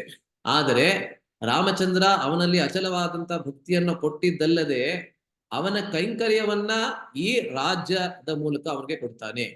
ನೀನು ನನ್ನ ಸೇವೆಯನ್ನ ಮಾಡಬೇಕು ಅಂತ ಹೇಳಿದ್ರೆ ಇವಾಗ ನೀನೇನ್ ಮಾಡಬೇಕು? ಲಂಕೆಯ ರಾಜನಾಗಿ ಇದನ್ನ ನೀನು ಆಳು ಎಂಬುವಂತೆ ಅವನು ಆಜ್ಞೆಯನ್ನ ನೀಡ್ತಾನೆ. ಮೊದಲೊಂದು ಆಮೇಲೊಂದು, ಹೀಗೆ ಎರಡು ಅಭಿಷೇಕಗಳೇಕೆ? ಇದೇ ಭಗವಂತನ ಪದ್ಧತಿಯಾದರೆ ಹಿಂದೆ ಸುಗ್ರೀವನಿಗೂ ಹಾಗೆ ಏಕೆ ಮಾಡಲಿಲ್ಲ? ನೋಡಿ ಮತ್ತೊಂದು ಪ್ರಶ್ನೆ ಇಲ್ಲಿ. ಸೊ ಆಚಾರ್ಯರ ನಮಗೆ ಯಾವ್ಯಾವ ಪ್ರಶ್ನೆಗಳು ಬರುತ್ತೆ ಅಂತ ಆಚಾರ್ಯರು ಎಲ್ಲರಿಗೂ ಗೊತ್ತೇ ಇದೆ, ಮುಂಚೆನೆ ಗೊತ್ತಿದೆ. ಅದರಿಂದ ಅದೆಲ್ಲವನ್ನ ಆ ಪ್ರಶ್ನೆಯನ್ನ ಅವರೇ ಕೇಳಿ ಅವರೇ ಅದಕ್ಕೆ ಉತ್ತರವನ್ನ ಕೂಡ ಕೊಡ್ತಾರೆ ಅಲ್ಲ. ಈ ಎಲ್ಲಾ ಪ್ರಶ್ನೆಗಳು ನಮಗೊಬ್ರಿಗೆ ಬರದೇ ಇರ್ಬೋದು, ಆದ್ರೆ ಯಾರಿಗೋ ಒಬ್ರಿಗೆ ಬರ್ಬೋದು ಭವಿಷ್ಯತ್ ಕಾಲದಲ್ಲಿ. ಅವಾಗ ಅದಕ್ಕೆ ಉತ್ತರ ಯಾರು ಕೊಡ್ತಾರೆ ಅಲ್ಲ. ಸೊ ಅದೆಲ್ಲವನ್ನ ಮುಂದಾಲೋಚನೆಯಿಂದ ಆಚಾರ್ಯರು ಪ್ರಶ್ನೆಯನ್ನು ತಮ್ಮ ವ್ಯಾಖ್ಯಾನದಲ್ಲಿ ಕೇಳಿ ಅದಕ್ಕೆ ಉತ್ತರವನ್ನು ಕೂಡ ಕೊಡ್ತಾರೆ. ಸೊ ಎನ್ನುವುದಾದರೆ ಇಲ್ಲೊಂದು ಮುಖ್ಯ ವಿಚಾರವಿದೆ. ಸೊ ಸುಗ್ರೀವ ಮತ್ತೆ ವಿಭೀಷಣ ಇವರಿಬ್ಬರ ಮಧ್ಯೆ ಇರುವಂತಹ ವ್ಯತ್ಯಾಸವೇನು, ಅಂತರವೇನು ಅನ್ನೋದನ್ನ ಇಲ್ಲಿ ನೋಡಿ ಎಷ್ಟು ಚೆನ್ನಾಗಿ ವಿವರಿಸ್ತಾರೆ ಅಂತ. ಇದಕ್ಕೆ ಸಂಸ್ಕೃತದಲ್ಲಿ ಪಾತ್ರ ವಿಶ್ಲೇಷಣೆ ಅಲ್ಲ, ಕನ್ನಡದಲ್ಲೂ ಇದೆ, ಪ್ರತಿಯೊಂದು ಭಾಷೆಯಲ್ಲೂ ಇದೆ, ಕ್ಯಾರೆಕ್ಟರೈಸೇಷನ್ ಅಂತ ಹೇಳ್ತಾರೆ. ಆಂಗ್ಲ ಭಾಷೆಯಲ್ಲಿ ಕ್ಯಾರೆಕ್ಟರೈಸೇಷನ್ ಅಂತ ಹೇಳಿದ್ರೆ ಒಂದು ಪಾತ್ರವನ್ನ ದೀರ್ಘವಾಗಿ ವಿಶ್ಲೇಷಣೆ ಮಾಡುವಂತಹದ್ದು ಮತ್ತು ಎರಡು ಪಾತ್ರಗಳ ನಡುವೆ ಇರತಕ್ಕಂತ ವ್ಯತ್ಯಾಸವನ್ನ ಮತ್ತೆ ಅಂತರವನ್ನ ಚೆನ್ನಾಗಿ ಅರ್ಥ ಮಾಡಿಸುವಂತಹದ್ದು.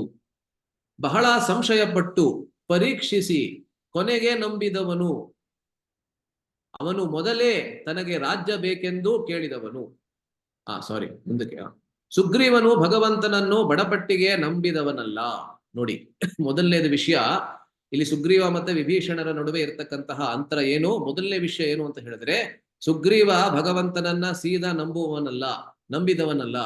ನಮ್ಗೆ ಗೊತ್ತಿದೆ. ಸೊ ಹನುಮಂತ ರಾಮಚಂದ್ರನನ್ನ ಅಲ್ಲಿಗೆ ಕಟ್ಕೊಂಡು ಹೋದಾದ್ಮೇಲೆ ಈ 2-3 ಬಹಳ ಕಷ್ಟಕರವಾದಂತಹ ಪರೀಕ್ಷೆಗಳನ್ನ ಮಾಡಿಸ್ತಾನೆ. ಮೊದಲನೇದಾಗಿ ಆ 7 ಸಾಲ ವೃಕ್ಷಗಳನ್ನ ನೀನು ಭೇದಿಸಬೇಕು. ಎರಡನೇದಾಗಿ ದುಂದುಭಿಯ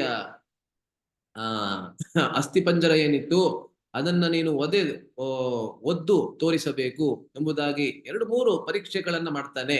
ಅದಾದ್ಮೇಲೆ ಮಾತ್ರ ಅವನಿಗೆ ನಂಬಿಕೆ ಬರುತ್ತೆ. ಆ ನಂಬಿಕೆ ಬಂದಿದ್ದು ಕೂಡ ಯಾವಾಗ ವಾಲಿಯ ವಧೆಯನ್ನ ತಿಂತಾನೆ ಮೊದಲನೇ ಬಾರಿ, ಆವಾಗ ನಂಬಿಕೆ ಹೊರಟೋಗ್ತದೆ. ಆ ವಿಶ್ವಾಸ ಅನ್ನೋದು ರಾಮಚಂದ್ರನಲ್ಲಿ ಹೊರಟೋಗ್ತದೆ ಅಲ್ಲ. ಅದರಿಂದ ಸುಗ್ರೀವ ಅನ್ನೋನು ಪರಿಶುದ್ಧ ಭಕ್ತ ಅಲ್ಲ ಅನ್ನೋದನ್ನ ಇಲ್ಲಿ ಹೇಳ್ತಾ ಇದ್ದಾರೆ. ಬಹಳ ಸಂಶಯ ಪಟ್ಟು ಪರೀಕ್ಷಿಸಿ ಕೊನೆಗೆ ನಂಬಿದವನು, ಅವನು ಮೊದಲೇ ತನಗೆ ರಾಜ್ಯ ಬೇಕೆಂದು ಕೇಳಿದವನು ಅಲ್ಲ. ವಿಭೀಷಣ ರಾಜ್ಯದ ಆಸೆಯಿಂದ ಬರ್ಲಿಲ್ಲ, ಆದ್ರೆ ಸುಗ್ರೀವ ಏನು ರಾಜ್ಯದ ಆಸೆಯಿಂದ ನನ್ನ ಅಣ್ಣನ ಸಂಹಾರವನ್ನ ನೀನು ಮಾಡಿದ್ರೂ ತೊಂದರೆ ಇಲ್ಲ. ಇಲ್ಲಿ ನೋಡಿ, ಸುಗ್ರೀವ ಮತ್ತೆ ವಾಲಿ. ಸೊ ಸುಗ್ರೀವನಿಗೆ ವಾಲಿಯ ಸಂಹಾರವನ್ನ ಮಾಡಿಯೇ ಅವನಿಗೆ ಪಟ್ಟಾಭಿಷೇಕ ಆಗೋದು ಅಂತ ಅವನಿಗೆ ಗೊತ್ತಿತ್ತು. ಆದ್ರಿಂದ ಆ ಆಸೆಯನ್ನ ಇಟ್ಕೊಂಡೇ ರಾಮನ ಶರಣಾಗತಿಯನ್ನ ಮಾಡ್ತಾನೆ ಅವನು, ಅಥವಾ ರಾಮನಲ್ಲಿ ಶರಣಾಗತಿಯನ್ನ ಮಾಡ್ತಾನೆ. ಆದ್ರೆ ವಿಭೀಷಣಂದು ಅದೇ ರೀತಿಯಾಗಿ ನಮ್ಗೆ ಕಂಡರೂ ಕೂಡ.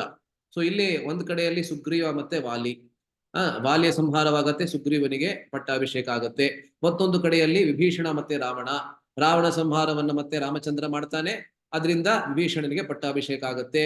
ಬಾಹ್ಯ ರೂಪದಿಂದ ಎರಡೂ ಒಂದೇ ರೀತಿಯಲ್ಲಿ ನಮ್ಗೆ ಕಾಣಿಸಬಹುದು. ಆದರೆ ಎರಡರಲ್ಲಿ ಭೂಮಿ ಆಕಾಶದಷ್ಟು ವ್ಯತ್ಯಾಸವಿದೆ, ಅಜಗಜಾಂತರವಾದಂತಹ ವ್ಯತ್ಯಾಸವಿದೆ.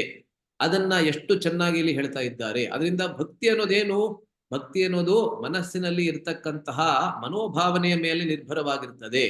ಭಕ್ತಿ ಅನ್ನೋದು ಕೇವಲ ಬಾಹ್ಯವಾಗಿ ಏನು ನಮ್ಗೆ ತೋರ್ತದೆ ಅದರ ಮೇಲೆ ನಿರ್ಭರವಾಗಿರೋದಿಲ್ಲ ಅನ್ನೋದನ್ನ ಇಲ್ಲಿ ಅರ್ಥ ಮಾಡ್ಕೊಳ್ಬಹುದು. ಅವನು ಮೊದಲೇ ತನಗೆ ರಾಜ್ಯ ಬೇಕೆಂದು ಕೇಳಿದವನು, ಅಣ್ಣನನ್ನು ಕೊಲ್ಲಬೇಕೆಂದು ಭಗವಂತನಲ್ಲಿ ಕೇಳಿಕೊಂಡಿದ್ದವನು ಅಲ್ಲ. ಸೊ ವಿಭೀಷಣ ಯಾವತ್ತೂ ಬಂದು ರಾವಣನ ಸಂಹಾರವನ್ನ ನೀನು ಮಾಡುವಂತ ರಾಮಚಂದ್ರನಿಗೆ ಹೇಳಲಿಲ್ಲ.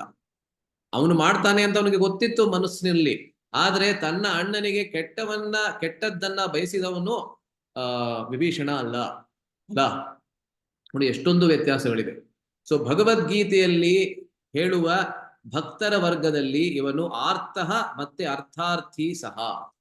ಇದು ಯಾವ ಶ್ಲೋಕ? ಯಾರಾದ್ರೂ ಈ ಶ್ಲೋಕವನ್ನ ಹೇಳ್ತೀರಾ? 7ನೇ ಅಧ್ಯಾಯದಲ್ಲಿ ಶ್ಲೋಕ ಬರುತ್ತೆ, ಬಹಳ ಪ್ರಸಿದ್ಧವಾದಂತಹ ಶ್ಲೋಕ. ರೂಪಾದ್ರೆ ಯಾವಾಗ್ಲೂ ಈ ಶ್ಲೋಕವನ್ನ ಹೇಳ್ತಾನೆ ಇರ್ತಾ ಇದ್ರು. ಯಾರಿಗಾರು ಗೊತ್ತಿದ್ಯಾ ಈ ಶ್ಲೋಕ? 7:16 ಇದು 7ನೇ ಅಧ್ಯಾಯದ 16ನೇ ಶ್ಲೋಕ. ಓಕೆ. ಚತುರ್ವಿಧ ಭಜಂತೆ ಮಾಂ ಜನಾಃ ಸುಕೃತಿನೋರ್ಜುನ ಆರ್ತೋ ಜಿಜ್ಞಾಸುರರ್ಥಾರ್ಥಿ ಜ್ಞಾನೀ ಚ ಭರತರ್ಷಭ. 4 ವಿಧವಾದಂತಹ ಭಕ್ತರು ನನಗೆ ಶರಣು ಹೋಗ್ತಾರೆ ಎಂಬುದಾಗಿ ಕೃಷ್ಣ ಹೇಳ್ತಾನೆ. ಯಾರದು? ಮೊದಲನೇದು ಆರ್ತಃ. ಆರ್ತ ಅಂದ್ರೆ ಯಾರಿಗೆ ಯಾವುದೋ ಒಂದು ಸಮಸ್ಯೆ ಅನ್ನೋದು ಇರ್ತದೆ, ಭೌತಿಕವಾದಂತಹ ಸಮಸ್ಯೆ ಇರ್ತದೆ, ಅದರಿಂದ ಅವರ ಮನಸ್ಸಿನಲ್ಲಿ ದುಃಖ ಅನ್ನೋದು ಆಗಿರ್ತದೆ. ಅವರು ಬಂದು ಭಗವಂತನಲ್ಲಿ ಸಂಕಟ ಬಂದಾಗ ವೆಂಕಟರಮಣ ಎಂಬುವಂತೆ ಭಗವಂತನಲ್ಲಿ ಶರಣಾಗತಿಯನ್ನ ಅಂಥವರು ಮಾಡ್ತಾರೆ. ಅಂಥವರು ಮೊದಲನೇದು ಆರ್ತಃ ಎಂಬುವಂತಹ ವರ್ಗ. ಎರಡನೇದು ಅರ್ಥಾರ್ಥಿ. ಅರ್ಥ ಅಂದ್ರೆ ದುಡ್ಡು ಅಥವಾ ಹಣಕಾಸು ಅಥವಾ ಸಂಪತ್ತು ಅಥವಾ ಐಶ್ವರ್ಯವನ್ನ ಬಯಸುವಂಥವರು ಅರ್ಥಾರ್ಥಿ. ಮೂರನೇದು ಜಿಜ್ಞಾಸೆಯಿಂದ ಕೃಷ್ಣನ ಬಳಿ ಬರುವಂತಹವರು, ಕೃಷ್ಣನ ಬಗ್ಗೆ ನಾನು ತಿಳಿದುಕೊಳ್ಳಬೇಕು, ಕೃಷ್ಣನ ತತ್ವ ಏನಿದೆ ಅದನ್ನ ಅರ್ಥ ಮಾಡಿಕೊಳ್ಳಬೇಕು ಎಂಬುವಂತೆ ಯಾರು ಬರ್ತಾರೆ ಅಂಥವರು ಜಿಜ್ಞಾಸು.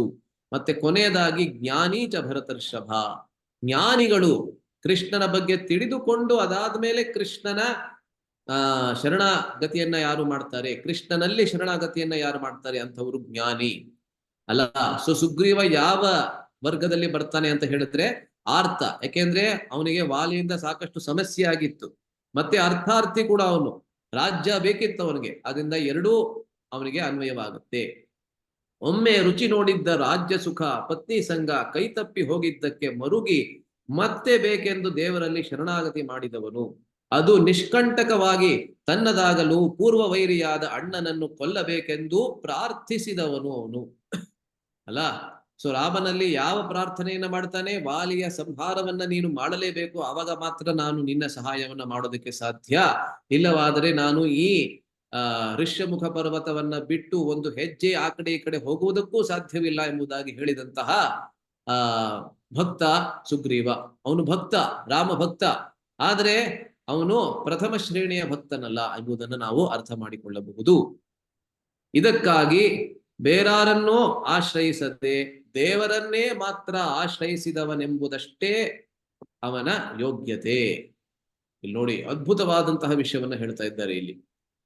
ಭಾಗವತದಲ್ಲಿ ಹೇಳುವ ತರಹ ಅಕಾಮಃ ಸರ್ವಕಾಮೋ ವಾ ಮೋಕ್ಷಕಾಮ ಉದಾರಧೀಹಿ ತೀವ್ರೇಣ ಭಕ್ತಿಯೋಗೇನ ಯಜೇತ ಪುರುಷಂ ಪರಂ. ಒಬ್ಬ ವ್ಯಕ್ತಿಯ ಹೃದಯದಲ್ಲಿ ಯಾವುದೇ ಕಾಮ ವಾಸನೆ ಇಲ್ಲದೆ ಇರಲಿ, ಅಥವಾ ಎಲ್ಲಾ ಕಾಮ ವಾಸನೆಯಿಂದ ಕೂಡಿರುವಂತಹ ಹೃದಯ ಅವನದ್ದಾಗಿರಲಿ, ಅಥವಾ ಮೋಕ್ಷ ಕಾಮವೇ ಅವನಲ್ಲಿ ಇರಲಿ, ಅವರೆಲ್ಲರೂ ಕೂಡ ಭಗವಂತನಲ್ಲಿ ತೀವ್ರವಾದಂತಹ ಭಕ್ತಿಯನ್ನ ಮಾಡಿದರೆ ಆವಾಗ ಯಜೇತ ಪುರುಷಂ ಪರಂ, ಅವರೆಲ್ಲರೂ ತೀವ್ರವಾದಂತಹ ಭಕ್ತಿಯನ್ನ ಭಗವಂತನಲ್ಲಿ ಮಾಡಬೇಕು ಎಂಬುದಾಗಿ ಈ ಶ್ಲೋಕ ಹೇಳುತ್ತೆ. ಅಲ್ಲ, ಸೊ ಅದೇ ರೀತಿಯಲ್ಲಿ ಸುಗ್ರೀವನಲ್ಲಿ ಈ ರೀತಿಯಾದಂತಹ ಭೌತಿಕ ಆಸೆಗಳು ಇತ್ತು. ಅಲ್ಲ, ಅವನು ಸರ್ವಕಾಮಃ ಎಂಬಂತಹ ವರ್ಗದಲ್ಲಿ ಬರ್ತಾನೆ, ಆದ್ರೂ ಕೂಡ ಅವನು ಬೇರೆ ಯಾರನ್ನೂ ಆಶ್ರಯಿಸಲಿಲ್ಲ. ಆದ್ರೆ ಪರಮ ಭಗವಂತನಾದಂತಹ ರಾಮಚಂದ್ರನಲ್ಲೇ ಅವನು ಭಕ್ತಿಯನ್ನ ಮಾಡಿದ್ರಿಂದ ಅವನಿಗೆ ಆ ಒಂದು ಲಾಭ ಅವನಿಗೆ ಸಿಕ್ಕಿತು. ಅಲ್ಲ, ಆದರೆ ಇಲ್ಲಿ ವಿಭೀಷಣ ಯಾವ ಶ್ರೇಣಿಯಲ್ಲಿ ಬರ್ತಾನೆ? ವಿಭೀಷಣ ಹಾಗೆ ಅಲ್ಲ, ಅವನು ಜ್ಞಾನಿ ಭಕ್ತ. ಜ್ಞಾನಿ ಅಂದ್ರೆ ಯಾರು? ನಾಲ್ಕನೆಯ ವರ್ಗದವರು, ನಾಲ್ಕನೆಯ ಶ್ರೇಣಿ. ಮೊದಲನೇದು ಆರ್ತಃ, ಎರಡನೇದು ಅರ್ಥಾರ್ಥಿ, ಮೂರನೇದು ಜಿಜ್ಞಾಸು, ಮತ್ತೆ ನಾಲ್ಕನೇದು ಜ್ಞಾನಿ. ಕೃಷ್ಣ ಭಗವದ್ಗೀತೆಯಲ್ಲಿ ಕೂಡ ಇದರ ಬಗ್ಗೆ ಹೇಳಬೇಕಾದ್ರೆ ಈ ನಾಲ್ಕು ವರ್ಗಗಳಲ್ಲಿ ಜ್ಞಾನಿನೇ ನನಗೆ ಅತ್ಯಂತ ಪ್ರಿಯ, ಜ್ಞಾನೀಚ ಮೇ ಮತಂ ಪ್ರಿಯ ಮೇ ಪ್ರಿಯ ಅಂತ ಹೇಳ್ತಾನೆ. ತೇಷಾಂ ಜ್ಞಾನಿ ನಿತ್ಯಯುಕ್ತ ಏಕಭಕ್ತಿರ್ ವಿಶಿಷ್ಯತೆ ಪ್ರಿಯೋ ಹಿ ಜ್ಞಾನಿನೋತ್ಯರ್ಥಂ ಅಹಂ ಸಚ ಮಮ ಪ್ರಿಯ. ಅವನು ಎಷ್ಟು ನನಗೆ ಪ್ರಿಯ ಅಂತ ಹೇಳಿದ್ರೆ ಅವನು ನಾನಾಗಿ ನಾನು ಅವನಾಗಿ ನೋಡಬಹುದು ಎಂಬುದಾಗಿ ಕೃಷ್ಣ ಹೇಳ್ತಾನೆ. ಅಹಂ ಸಚ ಮಮ ಪ್ರಿಯ, ಅಲ್ಲ ಅವನಿಗೆ ನಾನು ಬಹಳ ಪ್ರಿಯ, ಮತ್ತೆ ನನಗೆ ಕೂಡ ಅವನು ಬಹಳ ಪ್ರಿಯ ಎಂಬುದಾಗಿ ಹೇಳ್ತಾನೆ. ಉದಾರಾಹ ಸರ್ವೇವೈತೆ ಜ್ಞಾನೀತು ಆತ್ಮೈವ ಮೇ ಮತಂ. ಅವನೇ ನಾನು, ಜ್ಞಾನೀತು ಆತ್ಮ, ನನ್ನ ಆತ್ಮವಾಗಿ ಜ್ಞಾನಿ ಇದ್ದಾನೆ, ಏಕೆಂದ್ರೆ ನನ್ನ ಬಗ್ಗೆ ಸಂಪೂರ್ಣವಾಗಿ ತಿಳಿದು ಅದಾದ್ಮೇಲೆ ನನ್ನಲ್ಲಿ ಶರಣಾಗತಿಯನ್ನ ಮಾಡ್ತಾ ಇದ್ದಾನೆ. ಅದರಿಂದ ವಿಭೀಷಣ ಆ ರೀತಿಯಾದಂತಹ ಭಕ್ತ, ಜ್ಞಾನಿ ಭಕ್ತ ಅವನು. ಸುಗ್ರೀವ ಆರ್ತ ಮತ್ತೆ ಅರ್ಥಾರ್ಥಿ, ಆದ್ರೆ ವಿಭೀಷಣ ಜ್ಞಾನಿ ಭಕ್ತ. ರಾಮ ಪ್ರೀತಿಯೇ ತನಗೆ ಪುರುಷಾರ್ಥವೆಂದು ಬಗೆದು ಪರಿತ್ಯಕ್ತ ಮಯಾಲಂಕ ಮಿತ್ರಾಣಿ ಚ ಧನಾನಿ ಚ ಎಂದು ತಾನೇ ಹೇಳುವಂತೆ ಸಕಲ ಇತರ ವಸ್ತುಗಳನ್ನು ತುಚ್ಛವೆಂದು ಪರಿತ್ಯಾಗ ಮಾಡಿ ಬಂದವನು ಶರಣಾಗತ. ಅಲ್ಲ, ಶರಣಾಗತಿಯ 6 ಲಕ್ಷಣಗಳು: ಅನುಕೂಲಸ್ಯ ಸಂಕಲ್ಪ, ಪ್ರತಿಕೂಲ್ಯ ವಿವರ್ಜನಂ, ರಕ್ಷಿಷ್ಯತೀತಿ ವಿಶ್ವಾಸ, ಗೋಪ್ತೃತ್ವೇ ವರ್ಣಂ ತಥಾ ಆತ್ಮ ನಿಕ್ಷೇಪ ಕಾರ್ಪಣ್ಯೆ ಷಡ್ವಿಧ ಶರಣಾಗತಿ ಅಂತ ಹೇಳುವಂತೆ ಶರಣಾಗತಿಯ 6 ಲಕ್ಷಣಗಳು ವಿಭೀಷಣನಲ್ಲಿ ಇತ್ತು. ಮತ್ತೆ ಇವನು ಜ್ಞಾನಿ ಭಕ್ತ, ಅದರಿಂದ ರಾಮಚಂದ್ರನಿಗೆ ಇವನು ಬಹಳ ಪ್ರಿಯ.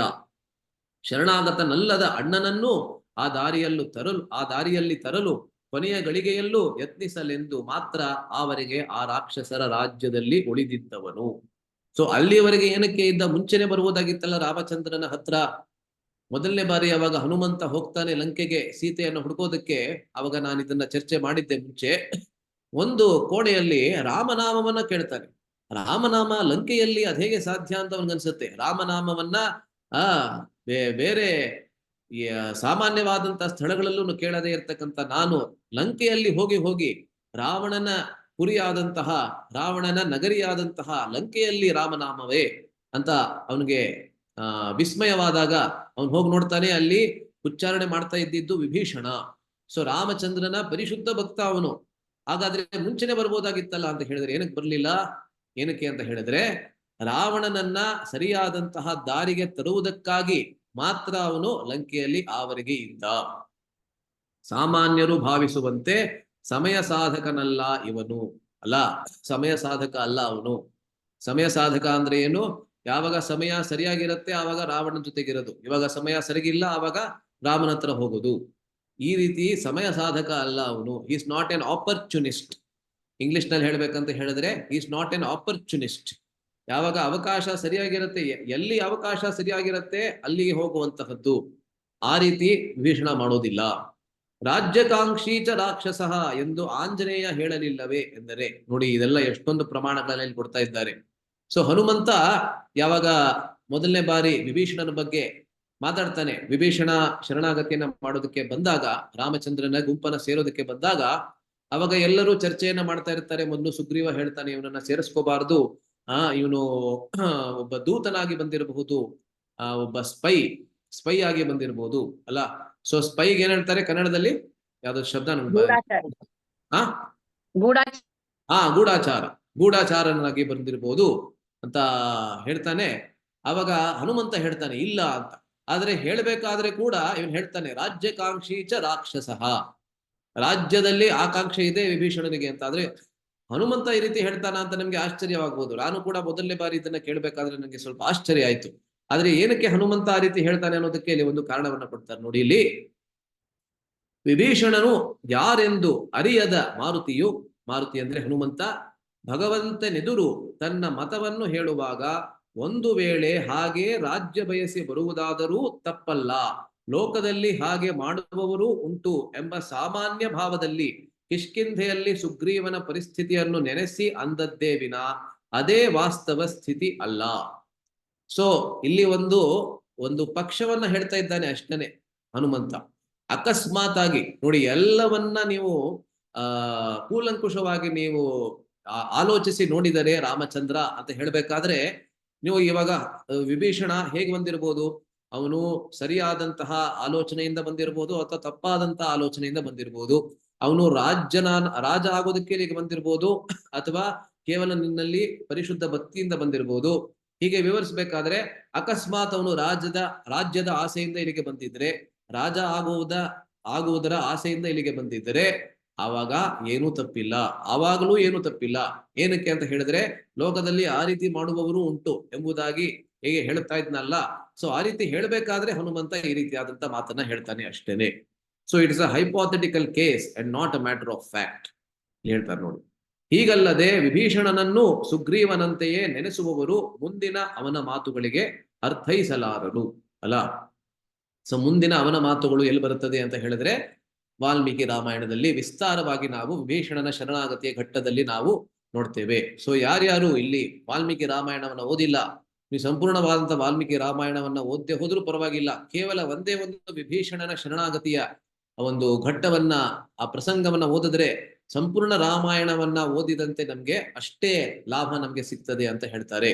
ಸೊ ಅದು ಬಹಳ ವಿಶೇಷವಾದಂತಹ ಘಟ್ಟ, ರಾಮಚಂದ್ರನ ಹೃದಯವನ್ನ ತೋರಿಸುವಂತಹ ಒಂದು ಪ್ರಸಂಗ.